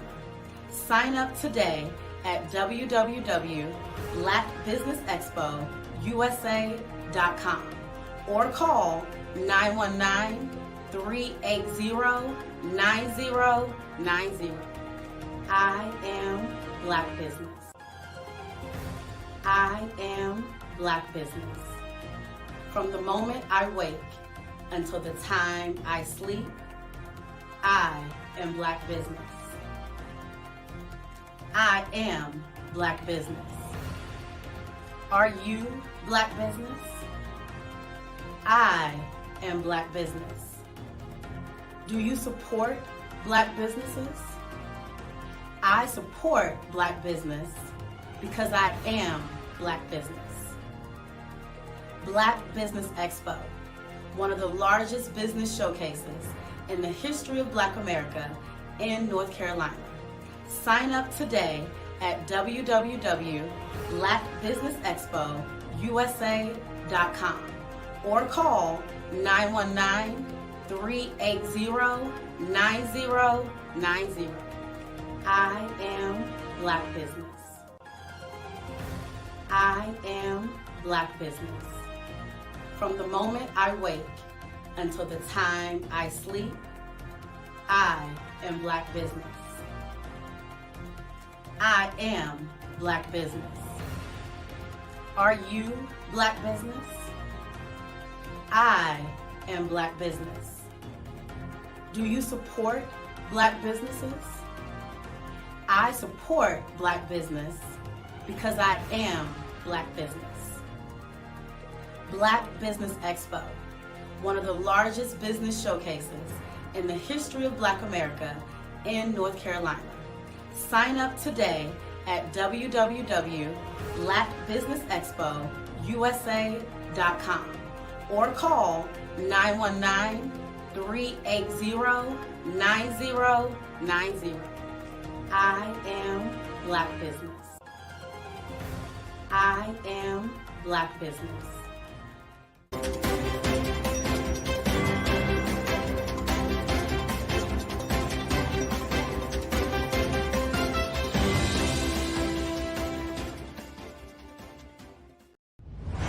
Social media is evolving. It's more vibrant, more colorful, more energetic, and so are you.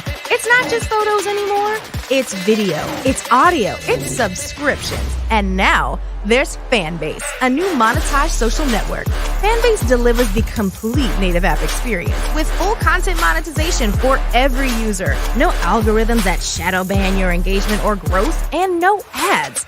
Follow anyone for free and subscribe directly to your favorite creators for $4.99 a month. Plus, show some love by tipping on any post. Also, make a Fanbase page and monetize your content the same way. Finally, connect with your followers by posting the amazing content you already create. And now, get paid for it. It's time to energize and monetize. Because everyone's a fan of something, and everyone has a fan base.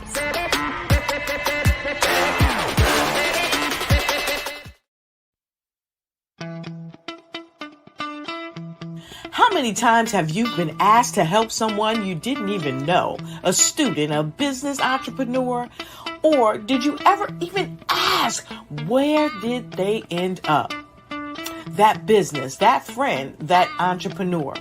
Well, just maybe they ended up in a gang, bankrupt, homeless, or worse, dead. Maybe they turned to crime, drugs, and alcohol. Did you ever wonder? Did you destroy their dream, or was your life always so easy? At the Black Business Olympics, we started a movement to help students complete. Give them hope and foster success. Help them to leave their dreams of providing laptops, computers, and up to $5,000 in scholarship funds. Today, we ask you to help a student, a business owner, or an entrepreneur to realize their dream by sponsoring them, supporting them, and buying from them. Consider this. With $1.6 trillion in our Black community, we only ask for a small donation for our students, our businesses, and our entrepreneurs. And you can change a life today. So I ask you, what are you going to do? Sit on the sideline and watch our students in high school be leaders, miss out on their dream from lack of resources? Or are you going to donate to the movement and change their future and yours as well? Give us a call today at 919-308-9090. Change their life by investing with action to the Black Business Olympic Fund. The Black Business Olympics, one of the largest business showcases of Black business in the history of the world.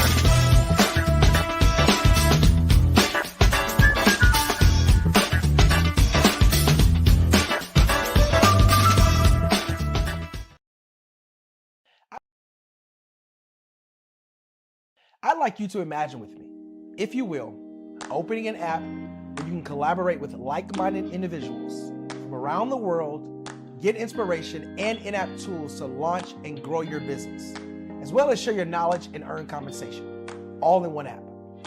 Well, the name of that app is Truso, short for Truly Social. Hi, I'm Matthew Newman, the founder and CEO of Truso, a new concept in social media. Truso is designed from the ground up to be a platform that's both social and empowering for all its users. How exactly do we do that?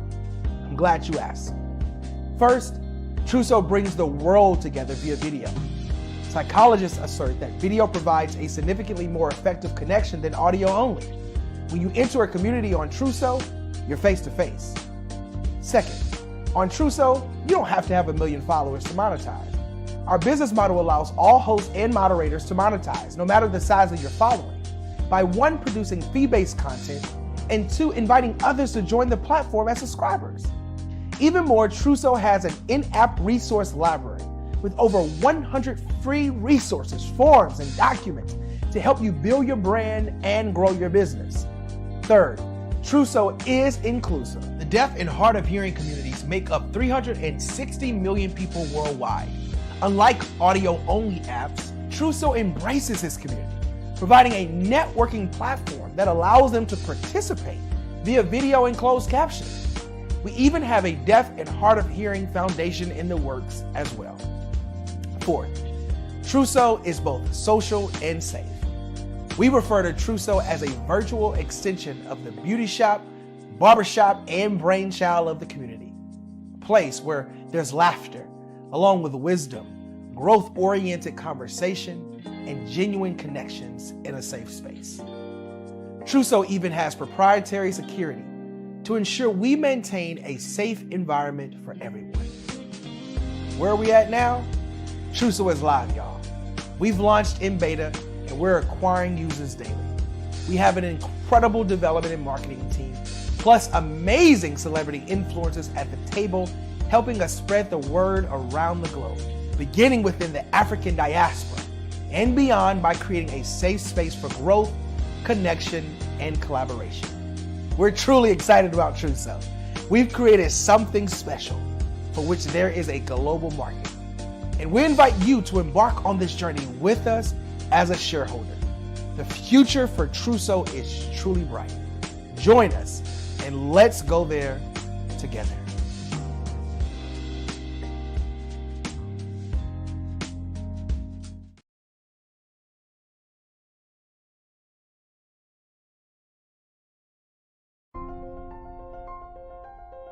What if you could build your own city? A place where every child can find nurturing people to help them achieve their full potential. A place where every adult can access job training support. Where health education is abundant. Where social justice ruled the land. A place without limitations. Welcome. You have arrived at STEM City, USA. It is what every city should be. A safe and trusted community where you find people and resources to help you become everything you are and beyond. STEM City is unlike anything you have ever experienced. It is a digital twin of the world around you, only better. STEM City is about energy and soul renewal. It is more than a digital world. You can almost feel the power of live cultural events, music, and theater. STEM City promises a better future for children with caring mentors and hands-on activities with dedicated tutors to support our youth. STEM City is your passport to a healthy lifestyle with weekly events addressing our community's many issues. STEM City is your financial well-being with helpful information on wealth management, career advancement, job training, and so much more. STEM City is the community you deserve. It is the city where your dreams can come true. STEM City USA, a place in the sky that is accessible to all who reach for the stars.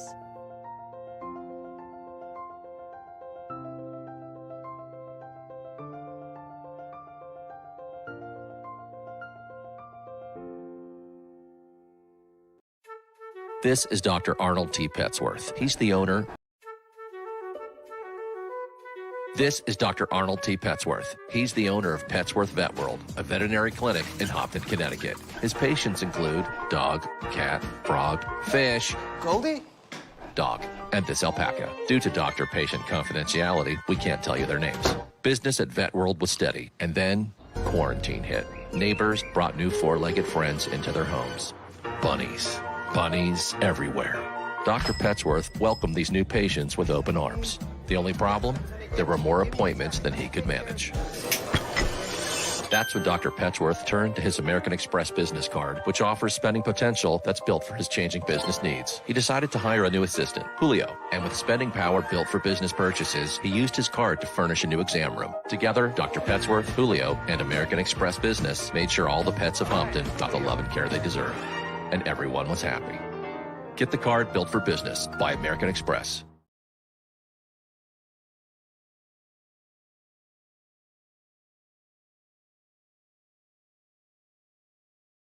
Follow the Brand TV broadcast host, Grant McGaugh, as he visits with top executives and entrepreneurs to find out their secrets of success with their personal brand. Follow the Brand TV broadcast host as he focuses on brand development to build better relationships, bring value to your business, relationships, and career. You will enjoy listening to each episode that is tailored to speak to you directly. If you're looking for this type of clarity in terms of building your brand, you have tuned into the right station.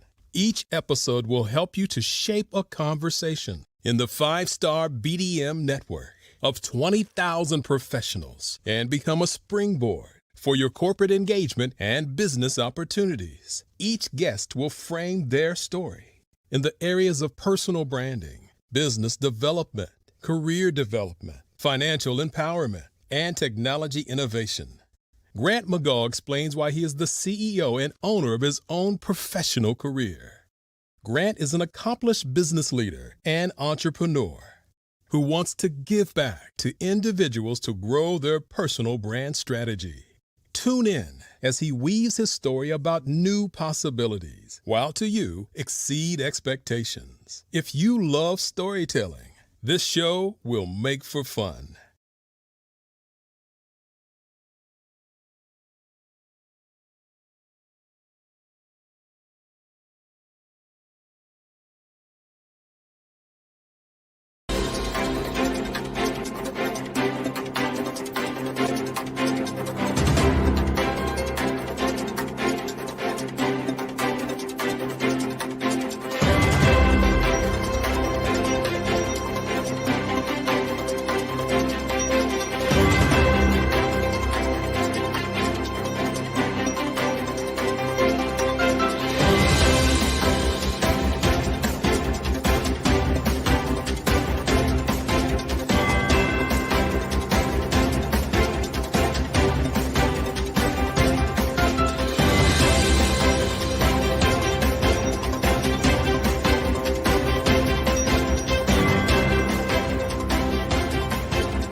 Dr. Eric Kelly III and a host of phenomenal speakers from all around the globe for this 7-day virtual event that you don't want to miss. The mission of the Black Business Expo is to raise scholarship money from kids all the way from high school all the way from college. The Black Business Olympics is one of the largest Black business showcases in the world. It is an opportunity for businesses and companies to showcase their businesses globally. we're going to be giving away laptops up to $5,000 away to students. Again, I'm Olivia Appleberry, the founder of 2 Cents Finance and one of the speakers for the expo. I am so excited to see you there. For more info, go to www.blackbusinessexpousa.com or call 919-308-9090 and hope to see you there.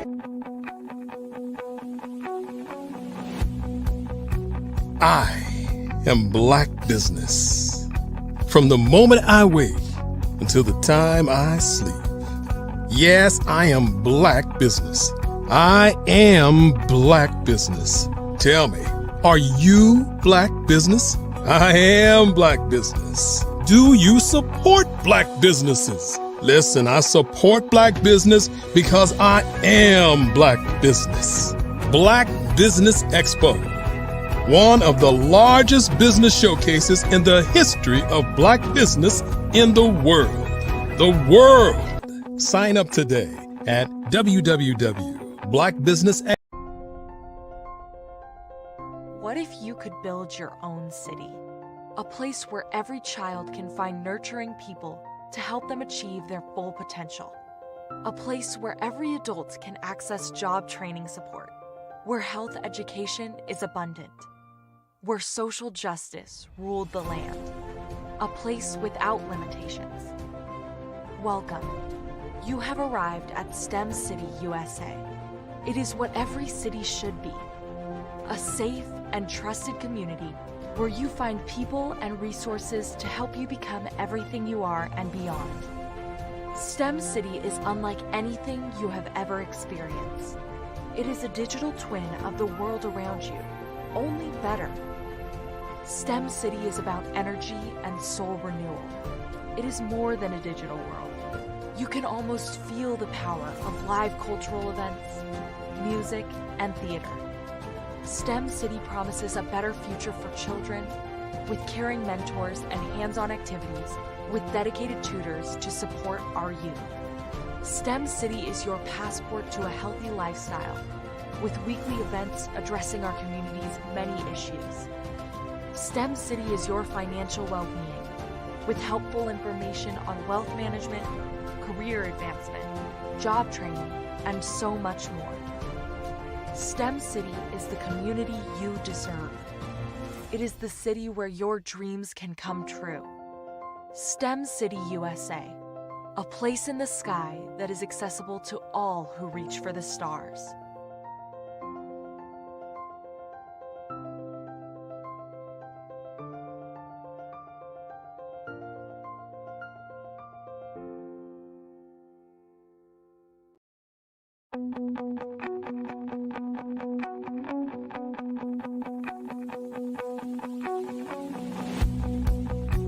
I am Black business.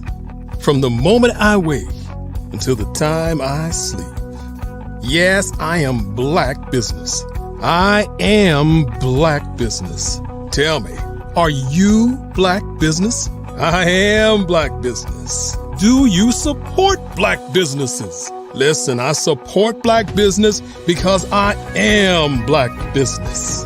Black Business Expo, one of the largest business showcases in the history of Black business in the world. The world. Sign up today at www.blackbusinessexpousa.com or call 919-308-9090. I am Black business.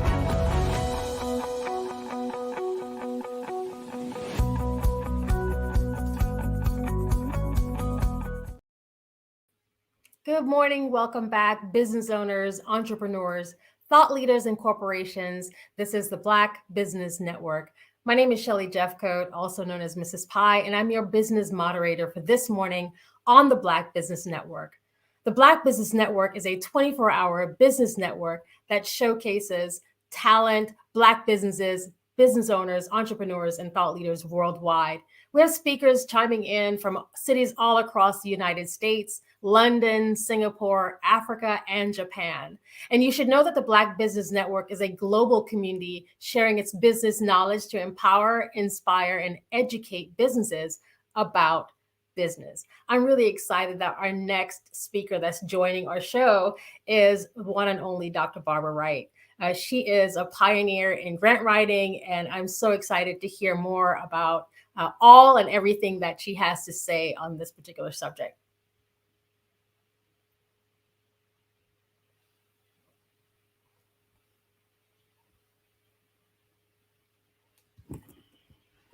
There you are. Good morning. Good morning. How are you? I am good. We are shifting and moving this morning. How are you doing? Sometimes we have to do that. We have to move and shake to get it done. We got to move and shake. So I'm honored to have you. I was trying to kind of gather my thoughts for kind of this conversation. I understand that you have some information around grant writing that you're going to share, and potentially some questions that we'll be able to ask you. And so, I want to just give you a couple of minutes to just introduce yourself to our audience and tell us a little bit more about Dr. Barbara Wright. Okay, I am Dr. Barbara Wright. I have been writing grants for over 30 years now, actually. And I've had lots of successes in grant writing and winning over 100 million in grants.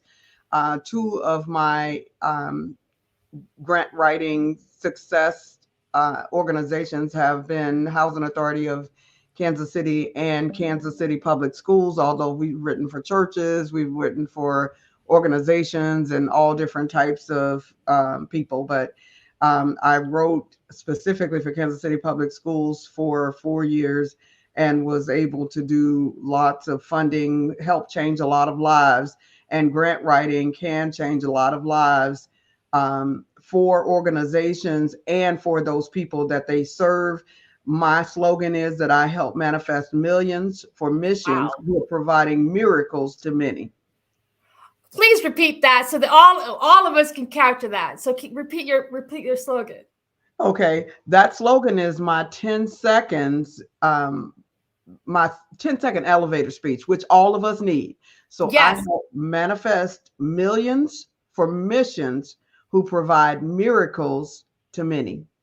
Wow, that is amazing. So y'all, we're getting not only grant writing, expertise, but y'all are going to get some expertise on just communications. So I wanted to find out, because you've done this for some time now. Can you explain? And again, our audience is kind of mixed, so we have students and business leaders and entrepreneurs. But can you explain what a grant writer does, and how did you even get into this space?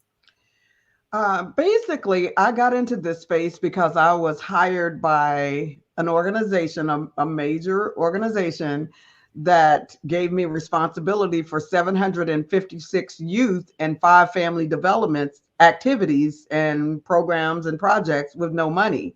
What? And I was like, oh my God, how am I supposed to do this with no funding? And that is what made me start writing proposals and going around knocking on doors and becoming what I called then a professional beggar, because I wanted to provide the best programs and services that I could for youth and families that were in public housing. And so that's what made me become a professional beggar. But I believe part of the gift I was born with, because I was writing raps, rhyme songs, plays and everything from the time I was born up until, becoming an adult. So that same writing ability went into the grant writing. So is there a specific, so you said this is a gift. Are there a specific set of like skills and other qualifications that a grant writer needs? Because I think one of the things that was interesting to me as you started to talk a little bit about your background and your mission statement, that makes it very clear that you're solving a problem, you're solving a need. So are there other qualifications or skills that you think and maybe that's helped you become successful? Yes, the creativity is very helpful. My background is communication, writing, and business. So For other people, you don't necessarily have to have the gift. It is great to be creative because grant writing is storytelling. And that is why that communication and writing is so important. To me, teachers make great grant writers, nurses make great grant writers. Anybody who has to be detailed and tell the story of others make great grant writers. So just because I say I believe I had a gift, that gift was really the gift of writing stories and telling stories that I used in grant writing. But anyone can learn to do it now, especially with the AI and some of those other things. There are probably going to be some people that are better than others at it, but I believe anyone can write a successful grant if they are passionate about what they do. So strong writing, research, communication skills are essential for just crafting a great proposal. How do you find the funding opportunities that you've been so successful at? Like, how did you find those? How did they come to you? The opportunities are found in databases. There are a lot of grant writing databases. Most of them are paid databases, but there are also a lot of free grant databases that you can find. There are foundation directories, government websites that identify relevant opportunities. You can network with industry professionals, and a lot of times the industry, certain industries like construction manufacturers or manufacturers of certain products will provide you with grants that are available because they know if you apply for that grant, you're going to need their programs, products, and services. So that's a great place to find grants as well. So is there a typical process writing a grant proposal? Is there what does the typical process look like? Basically, in the step-by-step grant writing, I say grant writing is finally made easy through my books and programs and services and training. The reason that I say that is because in writing grants, there are 4 goals and there are 4 sections to any grant. So the 4 sections to any grant, no matter what grant it is the executive summary, that narrative, which is that story I talked about, the budget, the cost, and which is your cost, and then your proof, which is any attaching documents that they ask you for. Almost any grant in the world is going to have those 4 sections. And then there are 4 goals of the grant writing team. And the one goal is to build your collaborative of partners that's going to help you in getting the grant done, because no man is an island. So it's better to work together. And then once you do develop that team, selecting the members that are going to help you write the narrative, because it is a collaborative effort. And then selecting who is going to do what. That's number 3. And number 4 is the Nike. Just do it. Get it done. Implement it. So that's, to me, if you learn those things, it takes the fear out of grant writing. So this sounds like there's a lot more structure involved. And I think what a lot of us might take for granted outside of, what you actually do. That's why you're the expert and you're doing so well at it, is that there is a structure to what you actually do. And you talked about collaboration. I just want to pull that thread a little bit, if that's okay. Sure. What makes it so successful for you as you are talking to your potential clients? Is there something that as you're reaching out, is there specific types of organizational projects that you tend to go for, or how do you make that work? I like education. I like healthcare, and I'm starting to work more with environmental initiatives. That's not my favorite, but I am starting to work with those. But for those who are listening, things don't just happen. Most of the grant funds are available because there are shifts in political power. There are shifts in the pestle analysis. And what I mean by pestle analysis, there are political concerns, there are economic concerns, there are social and cultural changes, there are technological changes, There are environmental changes and legal changes. That's that pestle analysis. So when you are writing grants, you have to think about what is happening politically. When I first started my business, my first business was a childcare center. And boy, we did so well. I thought I was a great business owner. I'm like, ooh, I'm good at this. But what I realized is that the Clintons were in office at the time. Now I know the Clintons were in office, and they were Mrs. Clinton was promoting it takes a village to raise a child. So there was lots of funding in there. Well, today, the areas that are being funded is workforce development and housing, which is one, education improvement. There was a big push for equity and inclusion, and that is not just for Black and Brown, but that's for disabled, that's for rural, they've added a lot to that equity and inclusion. And then there's mental health and there's STEM. So those are the areas that are being funded. So I tell people, do you want the areas where money is being poured, or do you want the areas where money is dripping? If you want the areas where money is being poured, those are some of the areas. Now, there are some developing areas that are coming up that are going to take over. And I'll stop here in a second, but those are what I call the 4 harm, because I'm an acronym type person. And in order for me to remember some of the things that are going on, I have to put things in acronyms. So my 4 harm, the 4 is the finance. That's the F, the finance. There's finance, healthcare. There is retail and manufacturing. Those areas are being disrupted by technology. So things are about to change in those areas. So there are grants in those areas. So again, that is finance, that is healthcare, that is retail and manufacturing. If you're in any one of those areas, just know that there are grants, there's funding, there's all types of upheaval in those areas because they are being majorly disrupted by technology.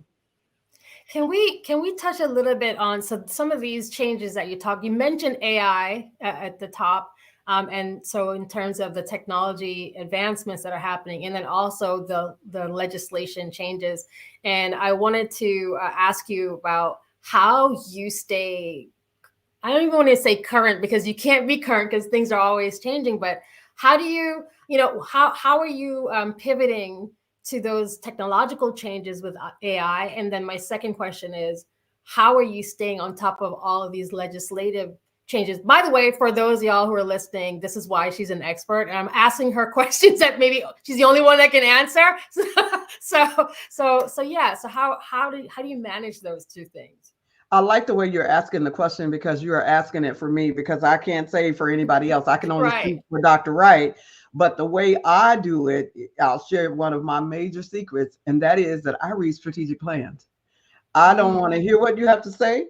I don't listen to the TV or the news. I listen to what you write in that strategic plan, because I know you've discussed that with your board members. You've discussed that with your advisory board members. You've discussed that with the people that are in key power. So I want to know, what in the world is your advisory board saying, or your board members saying in that strategic plan? So as far as the strategic plans is concerned, if I am applying to an organization for a grant, I am going to look at that funder's strategic plan.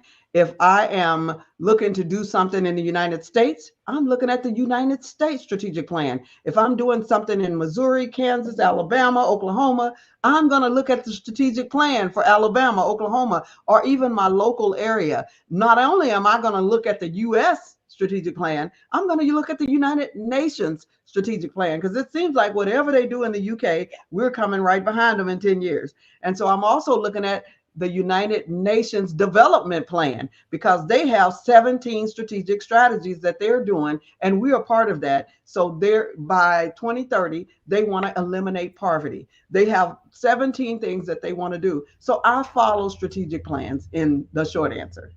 Wow. So this is so interesting, because I at the top of the hour, y'all go back and watch the rest of BBN. We've got so much great content, but something that I talked about earlier in the morning was For those who are, again, those of you all who are watching us, that you maybe you're students and you want to be an entrepreneur, maybe you're a business owner, maybe you're out there with hundreds of employees, et cetera. But something that I shared earlier was the importance of having a consideration about an actual strategy around your business plan. And so what Dr. Wright is talking about here is, again, just supporting that. It's not a theory. We've been in business long enough to know that you kind of need to have that. It's not a nice to have, it's a must have. And so I want to follow up a little bit on when it comes to securing funding and your success rate and your track record as a grant writer in securing funding. What is that like for you, your success rate? And also, I definitely want to make sure we have time to talk about your books that I heard you mention. So I want to touch on some of the other resources and things. So what have you been, we're going to be, listen, I'm going to be very blunt right here. I'm puffing her up because she deserves it. She absolutely deserves to be, so share some of your wins and your success with grant writing with us. As far as grant writing is concerned, a lot of it depends on who you're writing for. There are certain organizations that you're going to have a much better success rate with. And what I decided and I determined from working with all different types of organizations is there are organizations who are ready for grant writing and there are organizations who are not. And for those who are not, you only have a 25% chance. I don't care how good your grant writer is. For those of you who are ready for grant writing, you can have as much as an 80% chance. And what do I mean by ready? I mean that those organizations have already registered on sam.gov and grants.gov, who used to be combined, who have recently broke up. They're no longer married on one website. So you have to go to 2 different websites to register there. For anybody who hasn't done it recently, you'll know what I mean. But anyway, at sam.gov and grants.gov, to make sure that you are registered, to make sure that you are no longer just dependent on that DUNS number, because that is no longer used by the feds. They are using what's called a unique entity identifier. So for those who have that unique entity identifier, that might move them up from the 25% to maybe the 30%.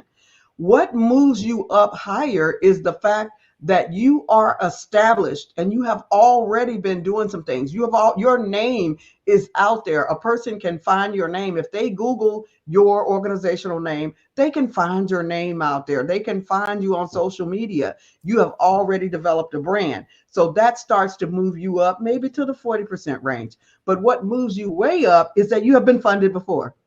So one of the best things to do is to get someone interested in funding you, no matter how small that amount is, because that moves you up to being funded. Now, one of my clients in Quincy, Illinois, I wrote her 501c3 last year.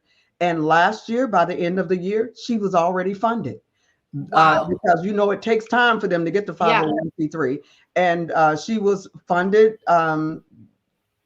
a total of 1.2 million guaranteed if if she dots every I and crosses every T, and then it could be funded for as long as 40 years because that's the sunset on that particular grant. I have people that with Kansas City Public Schools, I wrote a grant years ago. They're still getting that grant. It was about 4.5 million a year. They are still getting that. I wrote a grant through VOCA, Victims Against Crime, the Victims of Crime Act, I believe is what it is. And they are still getting that grant, a Head Start grant. They're still getting those grants today. So sometimes you can write a grant and you can be long gone as a grant writer, and these people are still benefiting. That's why I don't understand why people don't like to pay the grant writer, because if you get one that can really help you, you may get that grant for years. But now I'll tell you about Kansas City Public Schools. When I went to work for them, they had not had a grant writer for 9 years. So we had no protocol. We really didn't have policies and procedures. So I had to first set those up, policies and procedures and protocol, and who I would help this week and who I would help next week and all of those different things.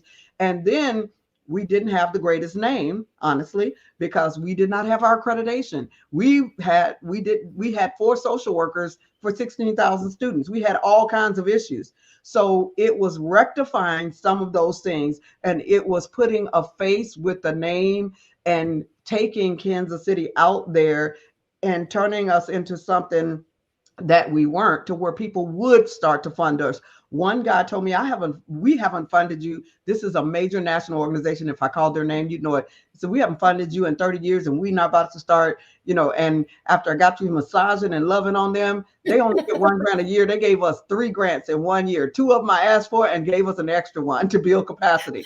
So your relationships is going to determine how closely you move to funding. So no, Dr. Wright don't guarantee anybody anything, because there's so many different caveats that determine whether you're going to get funded. But if you have been funded before, you are closer to that 80%. If you've never been funded, you're brand new out the gate, 25%. And see, y'all, this is why, like I said, call it what you will, but this is why I wanted to make sure that this is on record, on this live, and y'all catching it in the replay. That when you're working with a grant writer, first of all, is understanding the value of a grant writer, but there are successes because they're measured by success as well, that you want to make sure that you're working with someone that has proven success, not just marketing, not just great marketing, because that won't help. And I wanted to talk about the tools and the resources and everything that that your company, that you're offering to potential clients. I just want to make sure that we capture that as a part of the conversation. And then I'm going to come back with some other questions, hoping we have more time. But can you talk some more about you mentioned books? I caught that part. So, tell us about some of the things, tools and resources that you have. Okay, I am a nonprofit, so all of my tools and free resources are on certifieddreambuilder.com. certifieddreambuilder.com. I have 25 books that I've written on topics that are where money is pouring, not dripping. Those books are grant writing for domestic violence, grant writing for reentry, grant writing, getting ready for grant writing, because that's where most of us have problems. We're not ready, and we think we are, but we're not. So helping people jump through those 7 phases to get ready for grant writing. I've written a lot of do-it-yourself books. So those are books to help people do it themselves. I also provide free grant writing training on Clubhouse and Zoom every Monday and Thursday at 10 a.m. Central Time. So those are free workshops that anybody can come to live on Zoom and on Clubhouse by audio for free. And on my website at certifieddreambuilder.com, there are a list of all of those free resources that I have put on there that are free for you to access if you join. They're personal, academic, professional, business, all types of just free resources that a person can get. And the other thing that I developed, because we live in a technological age, I developed 2 apps. One is a grant writer. It actually writes a grant writing template for you that you can turn around and use in AI to perfect your customized grant template. Wow. So no longer are you having to write it yourself. It's on iOS and the Android platform called 1 Hour 2 Grants and 1 Hour 2 Funds. That's the number 1 and the HOUR 2, the number 2, the digit 2 funds. 1 Hour 2 Funds, 1 Hour 2 Grants. Because if you have all of your information gathered and you can enter that within an hour, you instantly print out a full 15-page, up to 15, 20-page grant for your customized for your organization based on the answers that you give. And what it does more than anything, it helps you to organize everything that you need to organize to be ready to walk through the funding door. And that's what most people have trouble with. They don't know how to organize. This app makes you answer those questions before you walk, that you have to answer before you can walk through the funding door. So those are the things that I do offer, is training, apps, workbooks, do-it-yourself workbooks. That is an overwhelming amount of access and hold on, resources, and there's a lot of free information, which quite frankly, I gotta be charging y'all. Okay. Trust me when I tell you that this is so valuable for, again, there are a lot of individuals who want to, they want to start a nonprofit. They're, felt the passion and the purpose and all that. They're trying to figure out how to get the grant writing. If you don't have access to a Dr. Wright, you can still access Dr. Wright through all of these resources. And can you say that website one more time? It's certifieddreambuilder.com. Certifieddreambuilder.com. Thank you for that. So I'm watching the chat to make sure we don't go over in time. Production, y'all tell me, because I have more questions for Dr. Wright when it comes to grant. And I also want to make sure that we give you time to, to share anything that we're not missing anything from your perspective.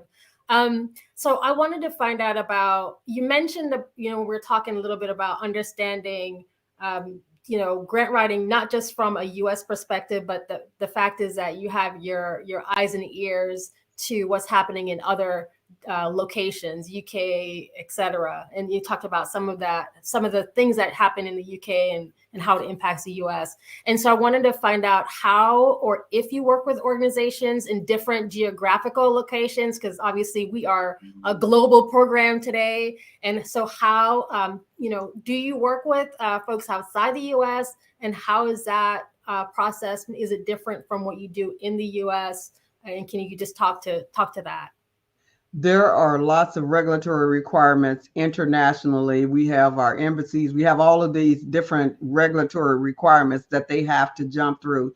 So when I am working with national and international organizations, or even if I'm just working with local organizations, we are checking those regulatory requirements. In my 7 phases of getting ready, the regulatory requirements is the second phase. So whether I'm working with someone right here in Kansas City, right with me, I'm checking regulatory requirements.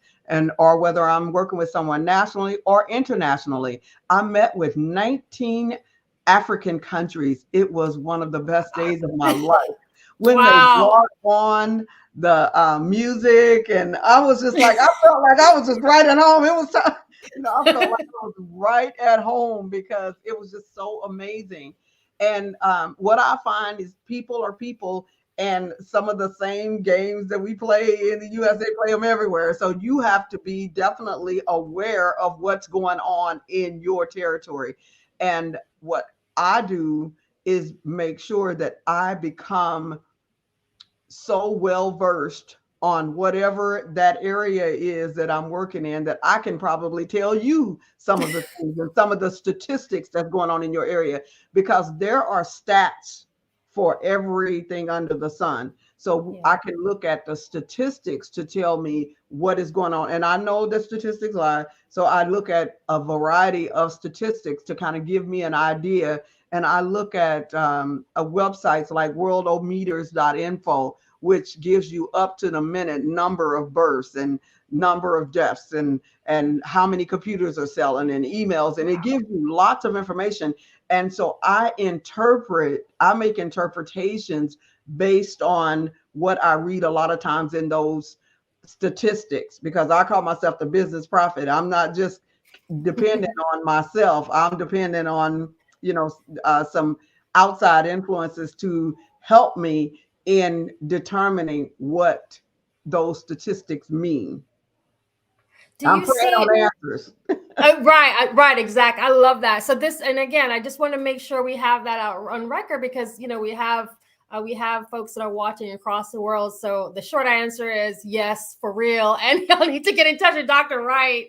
And so, so in this kind of the state of this industry that you're in, do you see, where do you sense that this, this business, this industry that you're in, where do you see it going, especially with maybe the impact to technology and all the changes that we're going through right now? Basically, I see becoming more of a strategic planner and consultant. The writing is probably not going to be first and foremost. I've been called by so many different agencies. In fact, yesterday, a national organization called me and said, we want you to sit in on our conference, and then we want you to tell us what you heard. So and that's happening for me so much. I'm like, you want me to sit and listen to you all talk for 2 days or a week, and then you want me to give you my review of what I heard and write a report on what I heard. And so I'm finding that I am moving more towards strategic planning. So for those of you who have the ability to do strategic planning, nothing really lasts longer than 10 years, it seems, without you having to revise it. And so whatever we're doing, if you're starting a business and you realize that it's not like it was in the past, to where we didn't have so many changes, to where you could start a business and you know that you was going to die with that business. Yeah. It's not like that anymore. When I was teaching high school, I taught high school business education, personal finance, all of the computer classes.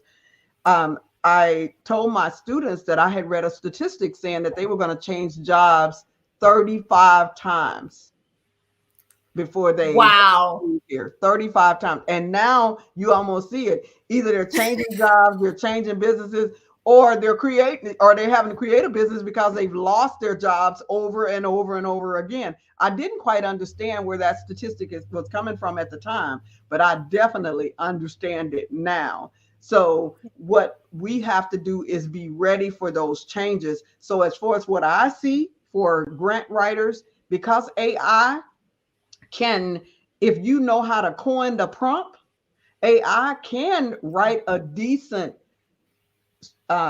basic grant, but it's not ready to be submitted.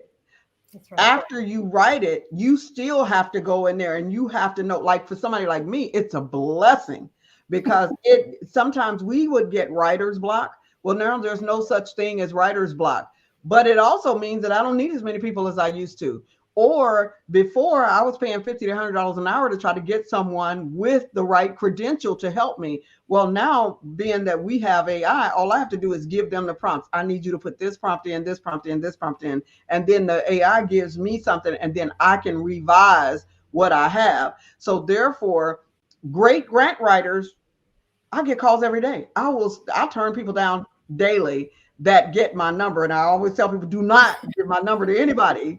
Right. Schedule an appointment, and I determine whether I will take the appointment. So mine is a little different. So that's why I offer the freebies, because I know that everybody can't afford my services. Yeah. Grant writers charge anywhere from $25 to $250 an hour, and just know I'm on the higher end of that. And so for those who cannot do that, and you know that that $25 person or that $50 an hour person is going to be a beginner, then that's when you need to jump in and start doing some things yourself. So I see things changing in that low level grant writers. You're going to really have a problem competing with AI unless you learn how to use it to your advantage. And for the upper income grant writers, you have learned how to do analysis, data analysis. You have learned how to do strategic planning. You have learned how to do a lot of those things through the grant. And that's what you're going to be doing, is making sure that you're using those grants, using your ability to do the strategic planning and some of the other things that many organizations are going to need. So Dr. Wright, we've got a couple more minutes left on the clock. Before we go, I want to make sure that is there anything that you wanted to share with our audience before we close our segment? Well, I just want to let you know that if you are interested in grant writing and you have completed those 7 areas that you have to complete in order to be ready, attempt a grant. And those 7 areas is doing your feasibility study, meeting your regulatory requirements, making sure that you are a 501c3 and that you've done everything that your state tells you you have to do, making sure that you've developed some business credibility. You have a name, an address, a phone number, your branding, making sure that you have social media presence, you have a logo, you have a website, you have all of that.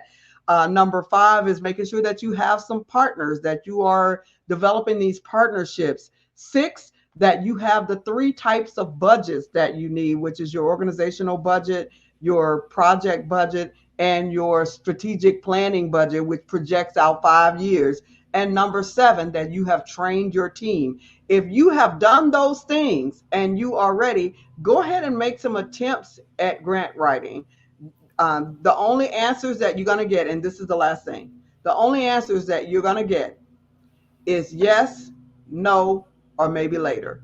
Yes, no, or maybe later. Nobody's going to come after you with a hammer. Nobody's going to come after you with Smith & Wesson. All they're going to do is say yes, no, or maybe later. So why not? I love that.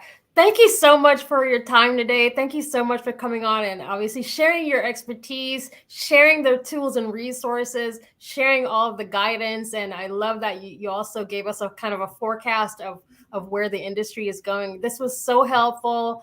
So there's a question that came in for you. How can Black business, how can we help you?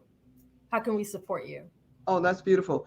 Support me by going to the website, certifieddreambuilder.com, using the resources. Go on LinkedIn. I am on LinkedIn, Dr. Barbara Babby Wright. In fact, if you just do Dr. Barbara Babby Wright, BABBI, you will find me anywhere you are in the world. I generally come up first if you do Dr. Barbara Babby Wright. If you do Dr. Barbara Wright, KC, I should come up first, and you will see my websites. You will see all of the different things. So support me that way. Befriend me on LinkedIn, Instagram, Facebook. I'm on all of those, Twitter. I look forward to some of you saying that this helped you. Or if you got critiques and I need to do better, I'm willing to do that too. I love that. So now I got another question that came in the chat. She's got people in the streets, y'all. So another question that was asking, how has the Black Business Olympics helped you? You know, I love the Black Business Olympics because it gives me that national presence. And one thing that I read the other day is the fact that I am allowed to do keynotes on here. I love the panel discussions as well, because I've been doing this so long until I pretty much have some answers. But I love being able to do the keynotes, kind of like Warren Buffett. He was always afraid to speak in front of people. I always had these issues. I'm like, well, I don't look like this, and I don't have this, and I can't. And I was always afraid. Well, now every opportunity, like Warren Buffett, when he went to the Dale Carnegie training, and that's how he learned to not throw up every time he spoke in front of people. This gives us that opportunity to share what we do on a larger platform. So I encourage this platform for anyone who is a speaker. Take the opportunities, just like Warren Buffett did. In fact, after Warren Buffett went to Dale Carnegie, he decided, hey, I'm going to ask this college to allow me to start teaching. Now, this is a man who used to throw up every time he had to go stand in front of a group of people. But he said, I'm going to stand in front of people and I'm going to start teaching the things that I've learned. And so this gives me that opportunity to stop making excuses, because I never know when Dr. Kelly is going to say, I need you to do this, I need you to do that. And so Dr. Wright has to be ready at all times. And it has forced me to study and to be ready. And I love this platform. Well, and I love what he's doing for youth as well. Absolutely. I was going to say your confidence shows, your expertise shows. Yeah, everything that you're doing. We're so excited. I'm so proud to just have another, Black businesswoman who is, really successful, but also has a heart for supporting our youth again, which is why we're here. We're raising money for scholarships. And so the fact that you would take time out of your day. So philanthropy, like you, is a big thing for me as well. So thank you for taking time out of your day to come and sit with me today and just talk about Dr. Barbara Wright. Y'all, you can Google her at this point and you can find her on all the social media. I will be tagging you later myself just because I want to learn more. Y'all, thank you so much for watching us. I think we're going to close this segment now with Dr. Barbara Wright. Thank you so much. Thank you. And genius is coming. Genius is coming. All right. Wasn't that amazing? I learned so much in that segment. I just want to, remind you that we are here to promote a scholarship, and the Black Business Expo's mission is to raise funds for high school seniors going to college or K through 12 entrepreneurs. And this expo is a fundraiser for those students. So you can go to www.blackbusinessexpousa.com to donate to the scholarship fund. Or y'all, you can Cash App, and that's on the screen below, BBX USA. Our goal is to give laptops and up to $5,000 to 10 students. And students, you can register online at www.blackbusinessexpousa.com. Every single dollar counts. And so we want to remind you to donate to the scholarship fund. And I do want to take a few minutes just to thank our Black Business Expo USA sponsors for this month. And I'm going to list them out. This is so important. So NC 100, Moody Capital Partners, Suede Soul, Lotus Reach Coaching and Training, Carolina, Virginia, Minority Supplier Development Council, Step Management, BHS and Associates, Hello LLC, Margie McLean Foundation Incorporated, Genius is Common, Earth Essentials, Malaine Shawnee Global, 5-Star BDM Media, Executive Women's Success Institute, The Quality Coaching Company, Superwoman Business Services, Creative Force Studios, Lee Entertainment, Artistic App Design, and certainly not last but not least is the Black Business Expo USA. Genius is common, as they say, and we'll see you on the other side. Thank you.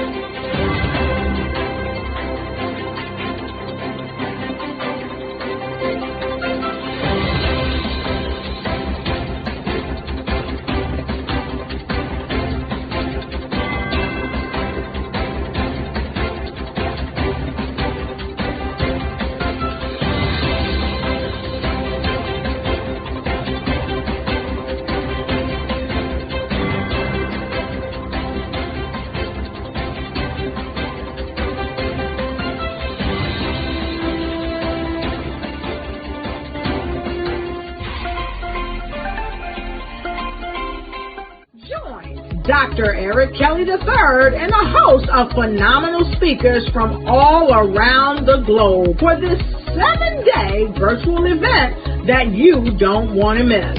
The mission of the Black Business Expo is to raise scholarship money from kids all the way from high school, all the way from college. The Black Business Olympics is one of the largest Black business showcases in the world. It is an opportunity for businesses and companies to showcase their businesses globally. We are going to be giving away laptops up to $5,000 away to students.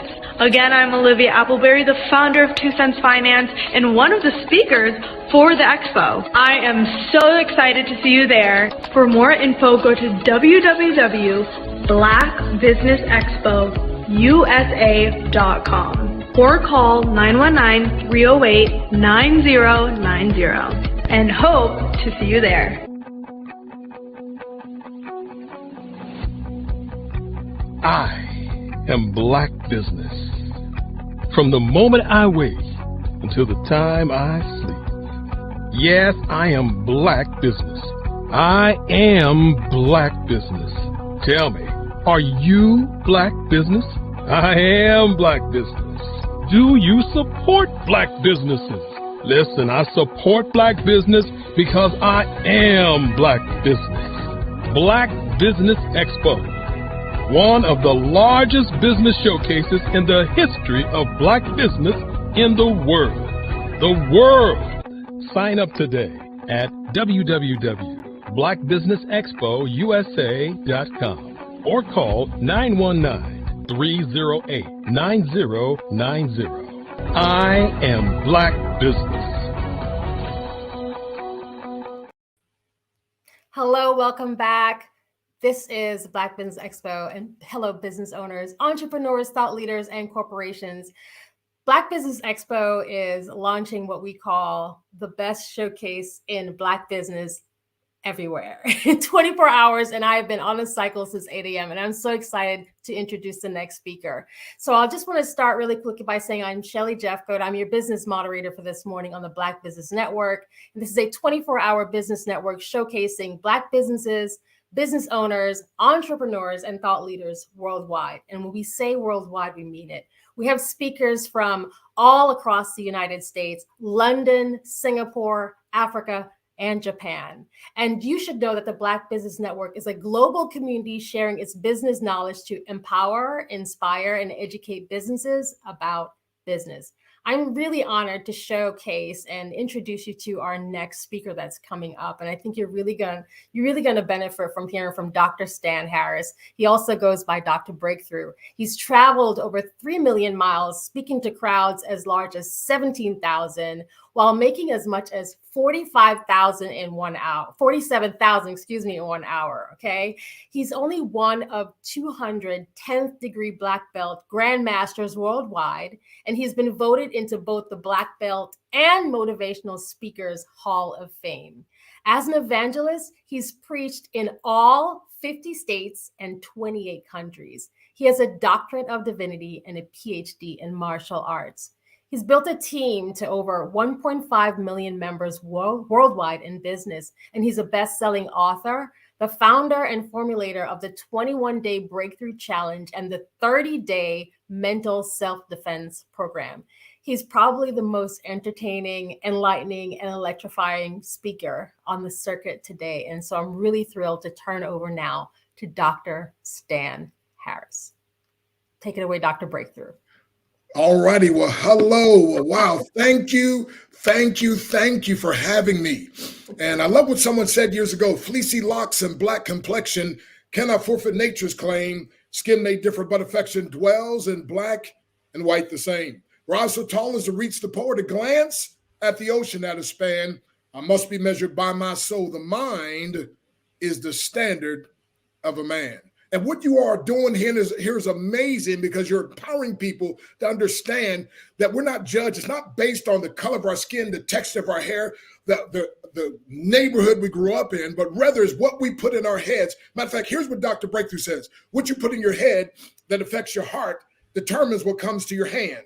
And if you want more coming to your hand, you got to put more in your head that affects your heart. And the Black Business Expo USA.com is doing just that with the Black Business Network. So thank you for allowing me to be here and to impart some principles into the people today. We need to mark this. This is the day that Dr. Breakthrough met Mrs. Pi. Pi stands for proud, inspired, empowered. So this is the day that Dr. Breakthrough met Mrs. Pi. I'm so honored. So we'll let you take it away with your presentation. All righty. Thank you very much. I appreciate that. And so, well, hey, thank you very much. First of all, I got to start off because people always ask me, like, how in the world did you get the name Dr. Breakthrough? Like, are you on some ego trip or whatever? And so I always have to start with that, my friend. But I just want you to know, before I'm done, you're going to understand a breakthrough in business like never before. You're going to understand a breakthrough in your life, a breakthrough in your. But listen, my friend, here's the key. Here's the key. Are you interested in understanding how that you can break through the barriers that seem to keep you back from reaching more of what you want to attain? And especially as a young person, my friend, I'll tell you my story. But as a business owner, there's always barriers that get in people's way. And most people think that barriers are made to stop them. I'm here to tell you the barriers are only made to stop those who are not sincere and those who are not committed. But to those of us who are sincerely committed, I got good news for you. Barriers were made to be broken. Let me say it again. I said barriers were made to be broken. So I'm going to give you some principles and some things. But first of all, the name Dr. Breakthrough. Well, again, I was speaking at Howard University many decades ago. Willie Jolly and I were speaking, and Willie said, you know, Dr. Stan, he said, man, every time I talk to you, you seem to have another breakthrough. You explain breakthrough better than anybody I know. And he said, and then with your martial arts, he said, you write things on boards and bricks, and you break through them, showing people that although things are hard, with enough focus, they can break through. So he said, branding's everything. He said, you know, like a person goes to a doctor writes out a prescription. He said, you know, you're the guy when somebody needs a breakthrough, you're the guy with the prescription. So you should be called Dr. breakthrough. I said, wow, I don't know that that's true, Willie, but I promise you for the rest of my life, I'll live that way. And so, my friend, and so now we've been blessed to speak in all 50 states, 28 countries, empowering people, my friend, to break through the barriers. And let me just tell you, my friend, in a nutshell, my main message is every master, you might want to write this down. Somebody said note takers are money makers, but Dr. Breakthrough says, but action takers are bigger money makers. Every mess or mediocre person was at once, every master was at once a mess or at best mediocre. So let me say it again. Every master was at once a mess or at best mediocre. Therefore, every mess or mediocre person can one day be a master. Now watch this. Whenever a mess becomes a master, you now have a message that if you market properly to the masses, you can make millions. And that's my story, and I want it to be your story. And so, my friend, I'm just a nobody that God made into a somebody, and I'm trying to tell everybody he can do that, if not better, for anybody. And so let's think about this breakthrough. Let's break this up. What exactly is a breakthrough, my friend? A breakthrough is exploding through barriers that at one time seemed insurmountable. And I always tell people, as Dr. Breakthrough, I can't provide the breakthrough. I just prescribe the breakthrough. But when you follow the prescription, God Almighty provides it, my friend. And so let's talk about this. Because, see, I was born in Harrisburg, Pennsylvania. My dad left when I was 3, never came home, never called, never sent mom a dime. At 6 years of age, I was out in the middle of the field playing, and a gang of teenagers came my way. I was so afraid, I froze in my tracks. You know, so many times I find that people allow themselves to be paralyzed by their fear, like I was back then, instead of being propelled by their fear. Like, you ever been chased by a dog before? I mean, I could probably outrun Usain Bolt, right? When a dog's after me. But this time I allowed my fear to paralyze me. And I thought I was just a 6-year-old boy. These are a gang of teenagers. I'm like, I probably couldn't outrun them anyway. I'll never know because I never gave it a shot. And you know, you always miss 100% of the shots you never take. Perhaps I could have run. Perhaps if I yelled long enough, someone would have intervened. But again, I'll never know because I never gave it a shot. What shot is it that you're not taking that you'll never know about? Well, at any rate, I'm out in the middle of a field. These teenagers are coming my way. And has your body ever given you a signal like something's wrong? Something bad is about to happen? And all of a sudden, one of these guys grabbed me, bam, punched me in the stomach. Have you ever had the air knocked out of you before? You're like, you're trying to breathe and you can't hardly breathe. And listen, and they start, now I'm a 6-year-old boy. These are teenagers. And they start beating all over me. And finally, one guy picks me up and slams me on the ground. Then they start stomping all over me and kicking all over me like I was an ant or a roach. And I'm bleeding from everywhere you can bleed. And you would think that was enough, but that wasn't enough. These guys, they flipped me over on my back, face up. They took a great big old bucket of tar and they poured that tar all over my face. They poured it on my body. They took a bunch of feathers and they threw them on me and literally left me there to die in the middle of a field. Terrible situation. I cried out for help. I screamed. And of course, there's excruciating pain and the pain of no one even stopping to help.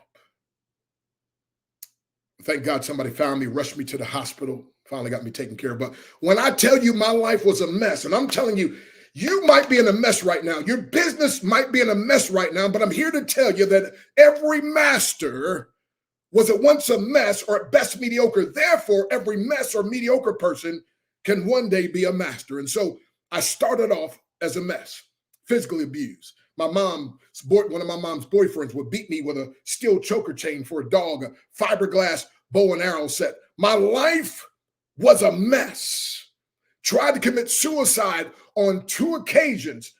Thank God I failed. By the way, suicide, it's been said many times, it's a permanent solution to a temporary problem. You see, young person, you see, business person, listen, don't kill your business because it doesn't. Listen, don't kill your life. So many times we get in a hopeless situation, my friend. But what people don't understand is before you get your breakthrough, you're oftentimes going to have a breakdown. Ooh, let me say that in another way. Get this now. undeniable breakthrough usually follows an overwhelming breakdown. So get excited when you have the breakdown, my friend, because the good is coming. So again, every master, I'm going to say that to you, get this. Every master was once a mess. Everybody you look up to and respect in sports, everybody you look up to and respect in business, everybody you look up to and respect in life, at one point, they were a mess or at best mediocre. So if every master was once a mess, I'm saying, therefore, every mess can one day be a master. And when a mess becomes a master, you now have a message that if you market to the masses, you can make millions. And once you have that message, you can start printing books like your breakthrough is guaranteed. That's an international bestseller. You can start printing out books like I did, my wife and I, Computer Love, How to Avoid the Pitfalls and Find the Love of Your Life online. You can start putting books like Position to Prosper, 8 Gold Nuggets to Ensure Your Success. You can start printing books like How to Build a Big Team Fast. I'm saying I could go on and on and on. And the beautiful thing also, by the way, is my wife is now the publisher. But let me go back. I started out a mess. Physical abuse, verbal abuse, sexually abused, obviously racially abused, and obviously financially abused. But the key is I had a breakthrough. Massive breakdown after breakdown after breakdown after breakdown. My life was a mess, but I had a breakthrough. And so let me just, I have a little board here.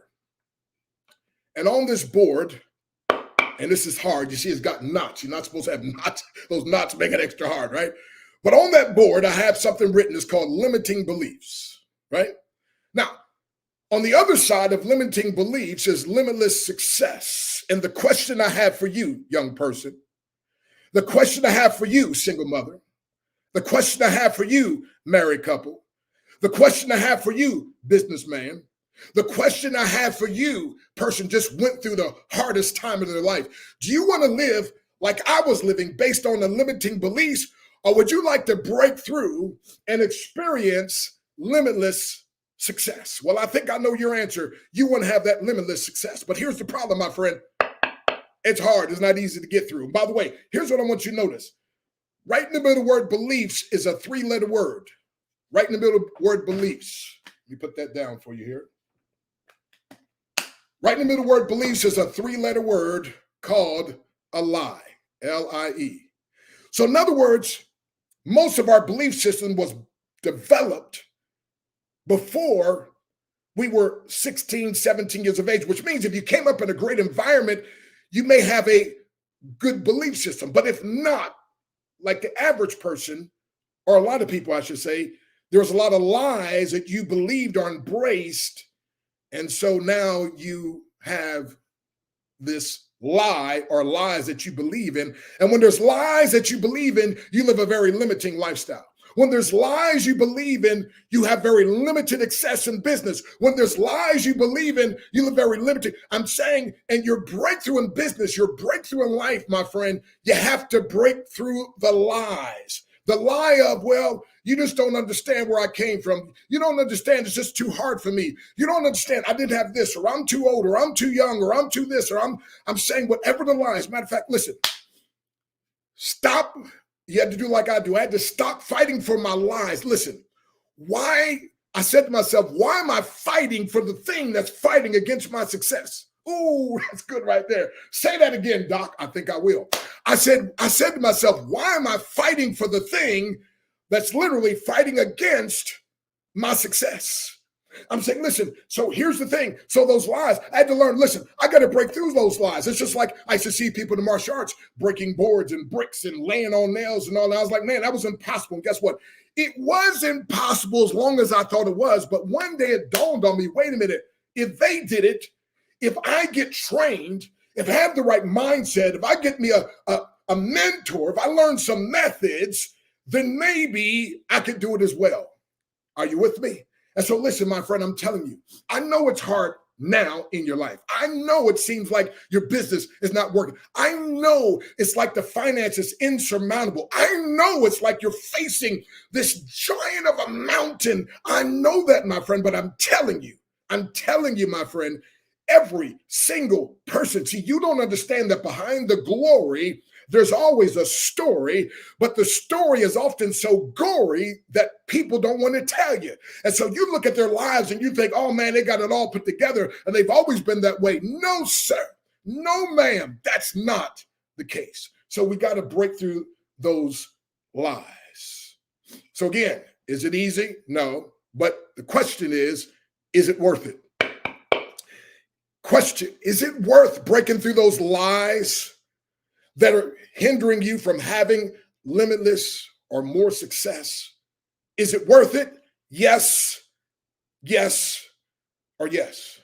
Is it worth it, my friend, to be able to break through this, so you don't keep living the same cycle of victim and all? Is it worth breaking through this, my friend, so you can get through this, instead of looking at others' lives and saying, wow, look at them and look what they have and look what they're doing? You'll be able to look at your own life and say, wow, is this even me? Matter of fact, my friend, I tell people my growth game is so strong, I have to reintroduce myself to myself. But again, I had to learn to break through the lies. So if we're ready, I want us to break this. Now, what I'm going to do is we're going to break this together through technology, but we're just going to use my head. How many of you are for that? How many of you say, yeah, doc, let's break it, but let's use your head, right? But here's the question I have for you. If I break this with my head, if I'm committed to break it, will you then allow this to be a symbol that you will psychologically break through, and that you, my friend, will develop a breakthrough mentality that I'll talk about here in just a minute? Are you ready? So I need to hear you say breakthrough time, okay? I always say, what time is it? You got to say breakthrough time. You said, Doc, you can't hear me through the tech. Oh, come on now. Just be with me anyway. See, I'm getting some gray hair here, so just help the brother out. Come on, what time is it? Got to reverberate. It's breakthrough time. Come on, let's do it again. What time is it? It's breakthrough time. Come on, one more time. What time is it? It's breakthrough time. So we're going to break through the limiting beliefs to the limitless success. Are you ready? Say breakthrough time. So we just broke, my friend. We just broke through those limiting beliefs. And when you break through those limiting beliefs, you can now have limitless success. And so, my friend, I challenge you, young people. I challenge you, business person. I challenge you to experience a breakthrough. So here's the thing. Without a breakthrough mentality, nothing on earth can help you. With a breakthrough mentality, nothing or no one on earth can stop you. Ooh, should I say that again? Yes. Okay, here you go. I just want to hear myself say that, okay? By the way, I showed up today because I heard one of my favorite speakers was going to speak, and I didn't want to miss the brother. That's me, okay? Oh, yeah, I apologize. But anyway, but seriously, though, listen, when I didn't like my speaking, nobody else liked my speaking. When I started liking my speaking, other people started liking my speaking. So my wife, I call her my ABCD. That stands for Adorable Brown Caramel Delight. Matter of fact, I don't know if I'm supposed to, so you can see this. I got a picture of the family here. So my wife, my ABCD, Adorable Brown Caramel Delight, and our 8 sugar babies. Come on now, all the way from Dr. Christina over here, who's a professor at Temple University. Anyway, I don't have time to go through all 8 of them, but I'm saying this, my friend. I'm the guy that never dreamed I would even make it through high school, much less end up being a college professor, much less traveling all over the world and getting married to the woman of my dreams. And when I woke up, it wasn't a nightmare. Come on, somebody, it was better than I dreamed. So my ABCD, my Adorable Brown Caramel Delight. We were at a restaurant the other day. The guy said, would you like something to eat? I said, no, sir, I bought my. He said, no, would you like some dessert after we ate that? And I said, no, sir. I looked pointing to my wife. I said, I bought my dessert with me, 100% natural. Right? But what I'm saying is this, my friend, there's some things that happen now that I never dreamed. Like, I never dreamed that there would be a day when I get paid $1,000 a minute to speak, right? I mean, like I never dreamed I'd be sharing the platform with billionaires. I never dreamed that, my friend. But I'm telling you, if you break through the lies and now you can experience limitless success. So again, you got to make sure you understand these breakthrough principles. And I'm telling you, young person, I'm telling you, I know what you're going through now. But you got to, a matter of fact, I tell people, stop even saying that you're a mess and start saying I'm a master in the making. see, many years ago when I got jumped by those teenagers, and listen, my friend, I was just a 6-year-old boy. And listen, my dad left when I was 3, never came home, never called, never sent mom a dime. And like I said, all kind of atrocities and atrocities. My life was a mess, my friend. Again, trouble with school, trouble at home, trouble with the law. My life was a mess. And now I stand before you as a 10th degree black belt, Grand Master in martial arts. There's about 200 10th degree black belt Grand Masters, and I happen to be one of them. By the way, I'm the only one of the 10th degree black belts who also built a team of 1.5 million in a home-based business arena and then wrote a book to empower other people. I'm the only one, my friend, has also been over 3 million miles and spoken in all 50 states and 28 countries. I'm not saying this to brag. I'm not saying, by the way, you say, are you trying to impress me? Yeah, a little bit, because I don't even listen to people I'm not impressed with. But I'm impressed myself. Why? Because I broke through the lies. I broke through the limiting beliefs, and I started my journey. And now it's your turn, my friend. And some of you are already on your journey, but I can help you maybe go a little further. So let's think about some breakthroughs. Let's think about the fact, by the way, when I'm done, you're going to have a bumblebee breakthrough. You say, bumblebee breakthrough? What's a bumblebee breakthrough? I'm glad you asked. That's a great question. See, the bumblebee, aerodynamically, it's impossible for him to fly. But because he or she doesn't know it's impossible, they fly anyway, right? I mean, their body's supposed to be too big for their wings, but they don't know that. They don't believe that. So guess what? They fly anyway. And I'm telling you, my friend, when I'm done speaking to you here, I'm telling you, you're going to fly in your life. You're going to fly in business. You're going to get some things accomplished that perhaps you never thought possible before. All because, my friend, you understand this simple principle.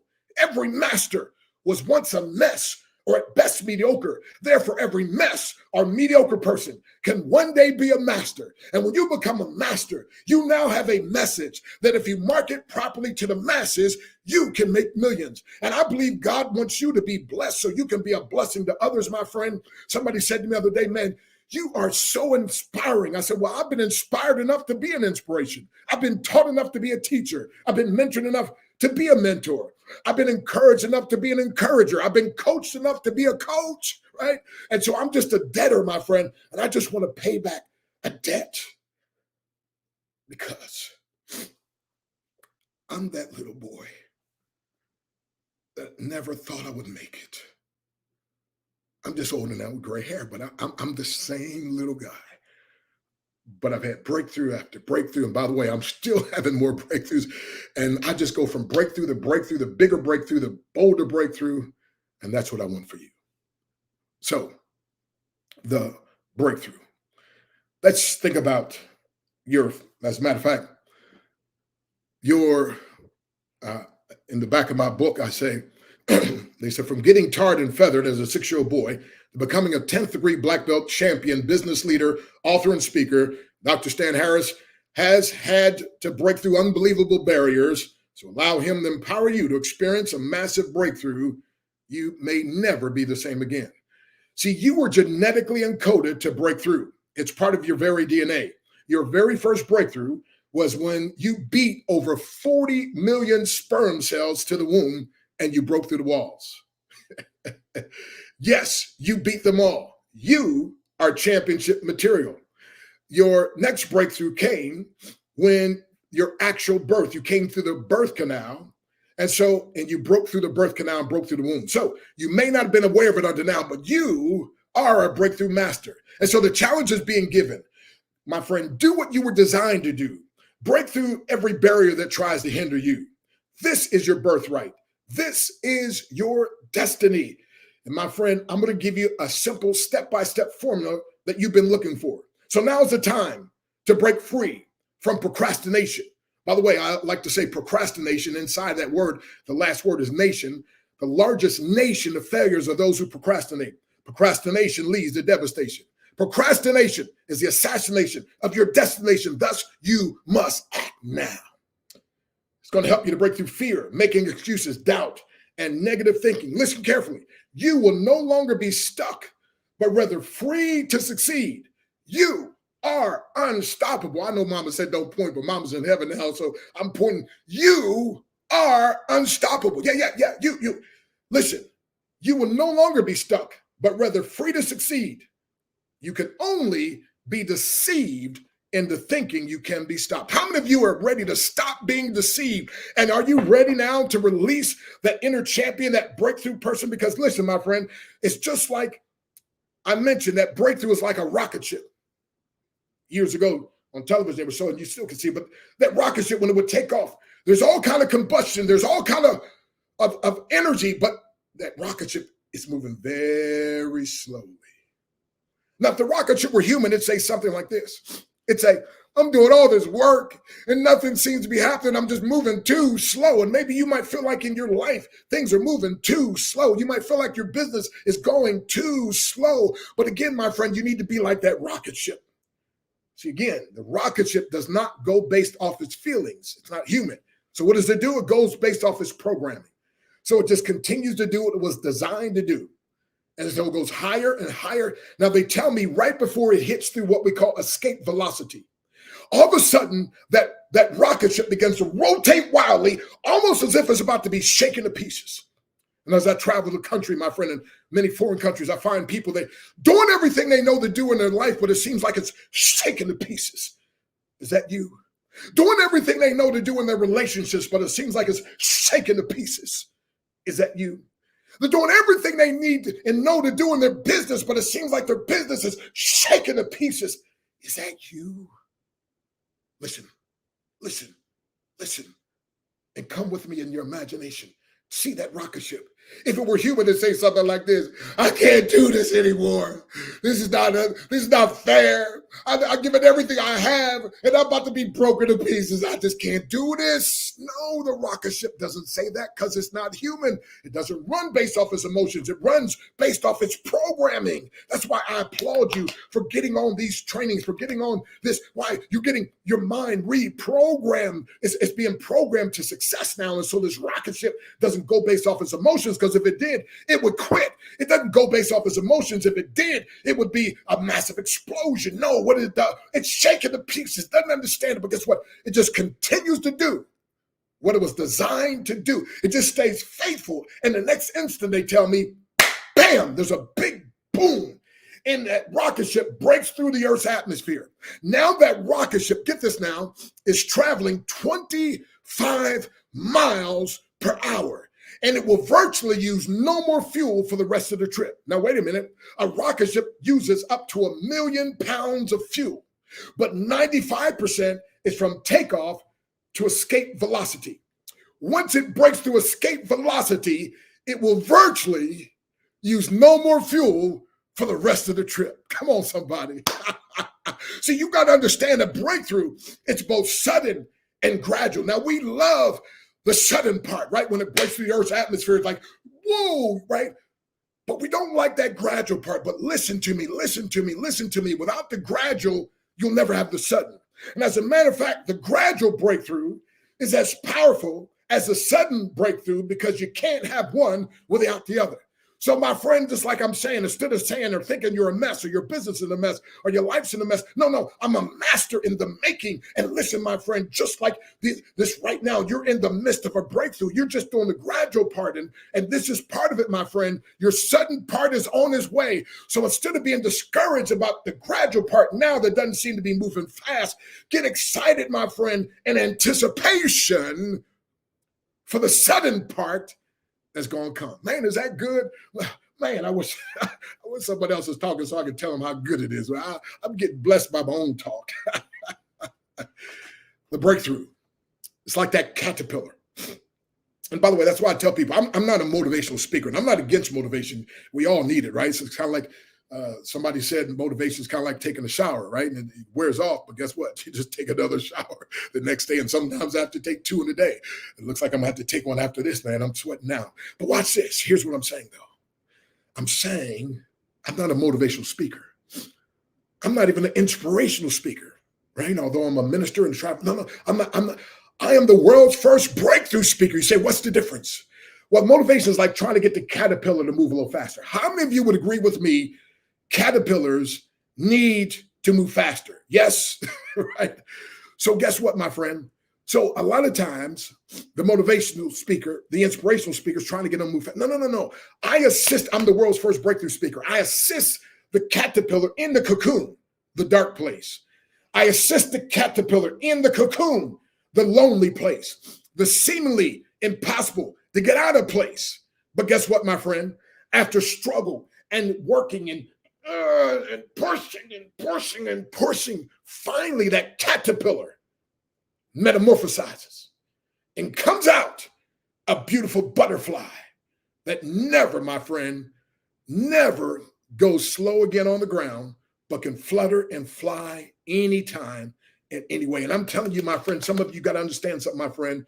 Your life as a caterpillar has expired. Your wings are now ready.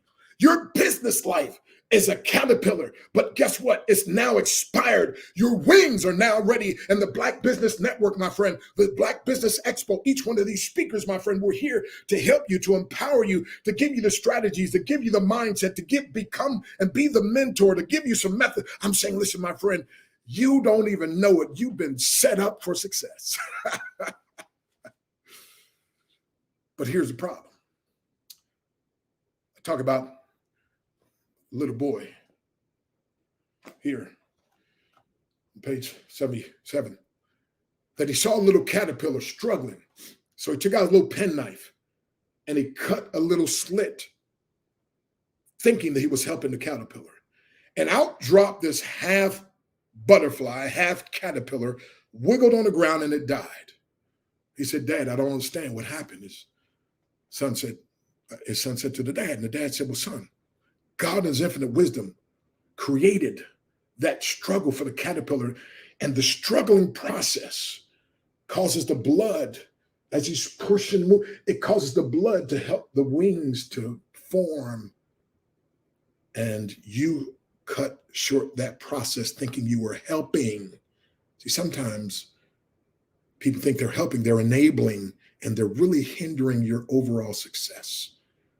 So he said, son, you got to let the caterpillar, if he's going to become a butterfly, he's got to go through, write this down, the pain of the process. Ooh, come on. See, my friend, don't allow the pain of the process to keep you from your promise. Let me say it another way. Don't allow the pace of the process to keep you from your promise, because sometimes it takes a long time, my friend. And I'm telling you, you got to be focused. And by the way, to pain and adversity causes some men and women to break. It causes others to break records. When I do a live training, I stack up 5 boards and I have pain written on the front. And I show people that, listen, my friend, I used to run from pain. I used to hide from pain. Let's see, I think I got a picture here in the book. But then one day it dawned on me that pain, literally, my friend, was designed to help me to get my breakthrough. And so listen, so I learned to ask the question of, what are you trying to teach me? By the way, in the book, here's a picture of me teaching an 81-year-old woman how to break a board. I mean, I've broken more boards and bricks than any man alive, and I've been blessed to teach more people how to break a board and brick. And it's not the breaking of the board or the brick, it's what it symbolizes of what something they thought was impossible that now they can do. And even at that seminar, there was an 8-year-old boy watching as I taught 110 people how to do it. And he said, Dad, can I do it? And this 8-year-old boy, my friend, we helped him. Why? Because he got a different mindset. See, if you think you are beaten, you are. And if you think you dare not, you won't. If you'd like to win but think you can, it's almost a cinch you won't. If you think you will lose, you've already lost. For this powerful truth we find, success begins with a person's will. It's all a state of mind. Life's battles don't always go to the stronger woman or man. Sooner or later, those who win, those who first think and then know that they can. See, my friend, success comes in cans, failure comes in cans. And so as a 6-year-old boy, my friend, after getting beaten and tarred and feathered, in my mind, I said, one day I'm going to learn how to protect myself, and this is not going to happen to me anymore. And Mama wanted a free month of karate lessons, and I went with her, and they were kicking and chopping and screaming. And then Mama's free month ran out. Mama started paying her money. You know, free is good, but when you're serious, you're willing to invest, right? Mama started getting better every month. She paid her money. She got better and better until she got what I call too good. You say, Dr. Stan, Dr. Breakthrough, what's too good? Her and her boyfriend got in a fight, and she knocked him out cold. Now, when I saw my 5'1" mom knock out this 6'1", I was like, this is my ticket. This martial arts, this karate. That's why I got started with Ishinu Karate. over 5 decades ago, right? And gave it everything I had, my friend. And did it hurt? Yes, it did. But I'm telling you, my friend, in my journey going from being a mess, I tripped over my own feet when I first started. They called me Mr. Baboon. They made fun of me. I said, y'all better make fun now, because one day I'm going to whoop all of y'all. Sounds kind of bad attitude. Well, but it came true. Okay. Anyway, so listen, I don't know if you can see this, but this is one of the most powerful things that ever happened in my life. If you can look at this picture, I don't know if you can see, there's over 10,000 people there. And this guy is sitting on this guy's shoulders, holding a board about 9.5 foot in the air. Not running, I do a vertical leap, just jump up and kick and break that board. Now, this is back many, many years ago, but people ask me, here it is. Here's the best part about that. They say, how in the world did you learn how to do that? I never learned. Say, you never learned? Never learned. See, there was a guy in our class, Jeff Washington, we called him Geese, in Harrisburg, Pennsylvania, with the Dobson Ishinru Golden Dragon Karate Club. And Jeff, and then there's a guy named Alvin Cook, and those two guys would be able to do that. And I was so enamored, so impressed with those, I was afraid to even ask, how in the world do y'all jump up so high? And I'll never forget that this one particular demonstration, I was still just a new guy, right? But Jeff didn't make it, and just one of his part was to jump up, kick, and break that board. And in Japanese, you call your teacher sensei. We're there, and I just had a little part of doing a kata. A kata's fighting an imaginary opponent, right? And I just did that with a group of people. That was my own little part. I was just still a young little guy, you know. And my sensei said, Harris, he said, come here. I said, yes, sir. He said, Jeff couldn't make it. He said, I want you to take his place. He said, go, listen to this. He said, go over there, jump up, and break that, kick and break that board. Sir? My first thought was, he crazy. Ain't no way in the world I could get up like that. I mean, I was so afraid to even ask Jeff how he even does that, much less, you know. And I said, but then my second thought was, wait a minute, he's the master. Maybe he knows something I don't know. And so I just remember in my mind's eye, seeing Jeff jump up and kick and break that board. And I had that in my mind. I bent down, because again, if you tell your sensei no, you're going to get push-ups. So I'm like, look, I'm going to make a fool of myself this way, make a fool by, so let me just, maybe he knows something I don't know. And I bent down and jumped up and kicked, and I heard something crack. And all of a sudden, people started clapping and cheering, and wouldn't you know, I did it. I was like, whoa! And I'm thinking, how in the world did I do that? I know how I did that. Because my master, my sensei, my teacher, my mentor, the one I looked up to, he believed I could do it. And listen, I did it based off his belief in me. See, that's the power of mentorship. That's why I love what I do as I coach and mentor people, my friend, because I get to let them believe in my belief in them until their own belief kicks in. See, the fastest, easiest, most reliable way of mastering any skill, my friend, is through mentorship. You see, all in life, there's mentors. It was Socrates that mentored Plato, and then Plato mentored Aristotle. It was Aristotle who mentored Alexander the Great. It was Andrew Carnegie who mentored Napoleon Hill, who wrote the book Think and Grow Rich.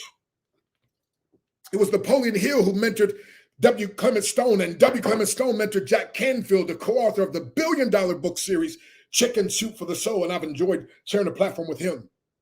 It was Benjamin Graham who mentored Warren Buffett. And of course, Warren Buffett mentored millions. And it was Dr. Benjamin Mays, the president of Morehouse, who mentored a young man who became known to the world as Dr. Martin Luther King. And of course, he has mentored millions, and my friend, even at his death. It was William Bailey who mentored Les Brown. And of course, Les Brown has mentored millions and even spoke to over 80,000 people at one time in Atlanta, Georgia Dome. And Les and I travel and speak together quite often, sharing the platform. I'm saying, my friend, it's through mentorship. And so as you hear these different speakers, my friend, get you a mentor. They'll help you to get the right mindset. And then we're going to teach you some methods. That's right. Thank you, Dr. Breakthrough. Hello, how are you? Hey, excellent. That's I apologize. awesome. I'm getting all excited here. My time's out. So, but I do want to say one thing, though. Genius is coming, and I'll see you on the other side. I absolutely love it. Thank you so much for sharing with us here on today. This has been so amazing. And I do agree that genius is coming and breakthrough is on the way. I'll see you on the other side. Thank you so much for joining us on today. The Black Business Expo mission is to raise funds for high school seniors going to college or K through 12 entrepreneurs. The expo is a fundraiser for students. You may go to www.blackbusinessexpousa.com to donate to the scholarship fund, or use the Cash App that's on the screen below, and that is $BBXUSA. Our goal is to give laptops and up to $5,000 to 10 students. Students can register online at www.blackbusinessexpousa.com. Every dollar counts. So we want to remind you to donate to the scholarship fund. We want to thank our Black Business Expo USA sponsors for August 2023.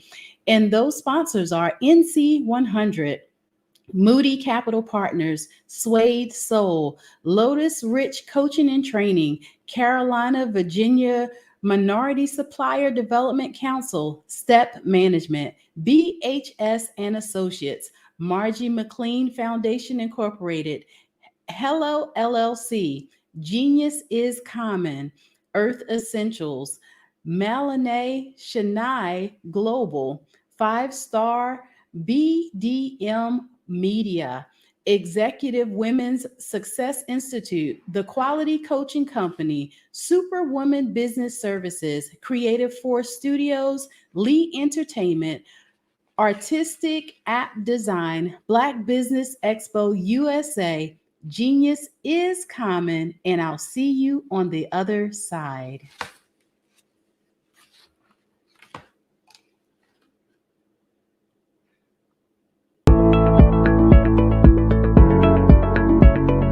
Prepare for what's coming and dominate in economic winter. Stand strong and thrive by showcasing your great products and services globally through the Black Business Network and Black Business Olympics. The Black Business Network has showcased over 2,000 companies with over $7 billion in sales each year. Over 10 million attendees have viewed the rebroadcast each month.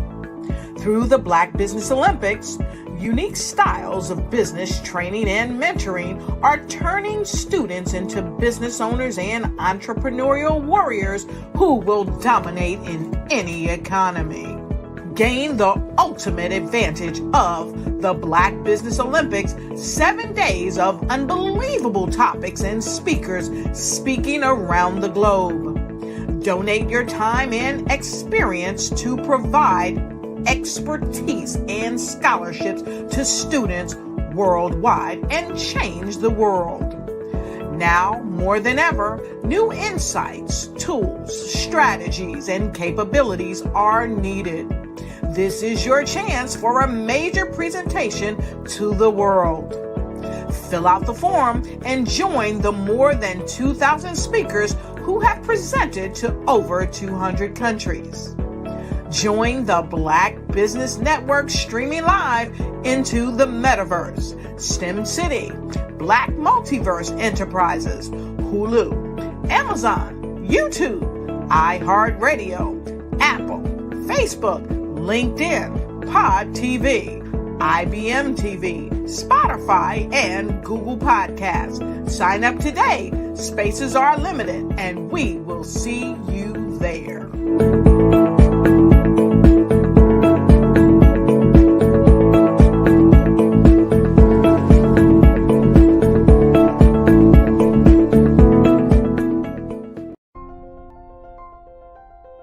What if you could build your own city? A place where every child can find nurturing people to help them achieve their full potential. A place where every adult can access job training support. Where health education is abundant. Where social justice ruled the land. A place without limitations. Welcome.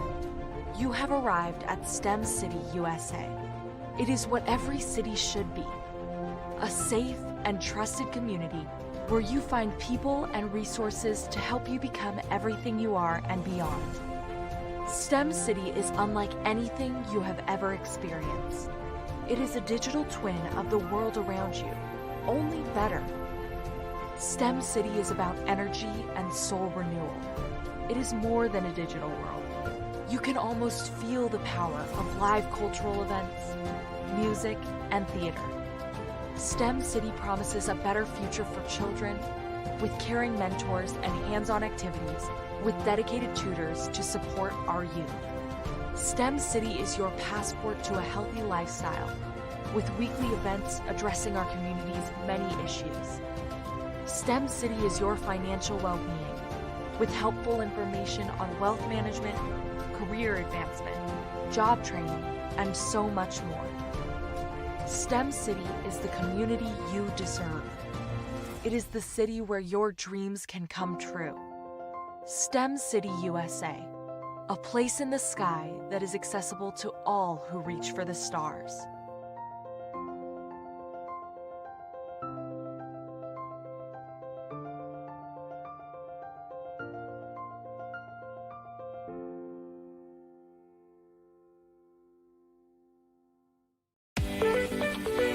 You are in the right place at the right time. The Black Business Network opens again for its Black Business Olympics, a 24/7 broadcast on business, strategies, global branding, social media marketing, finance, advertisement, and much, much more. Featuring the top, most powerful entrepreneurs and speakers and thought leaders from all around the world as they gather together for this phenomenal event. Join the Black Business Network streaming live into the metaverse, STEM City USA, Black Multiverse, Pod TV, Roku, Hulu, iHeartRadio, Apple TV, YouTube, TikTok, Instagram, Google Podcasts, Facebook, LinkedIn, IBM TV, Spotify, and Twitch. Tune in today and be a part of this amazing movement. The Black Business Olympics welcomes you.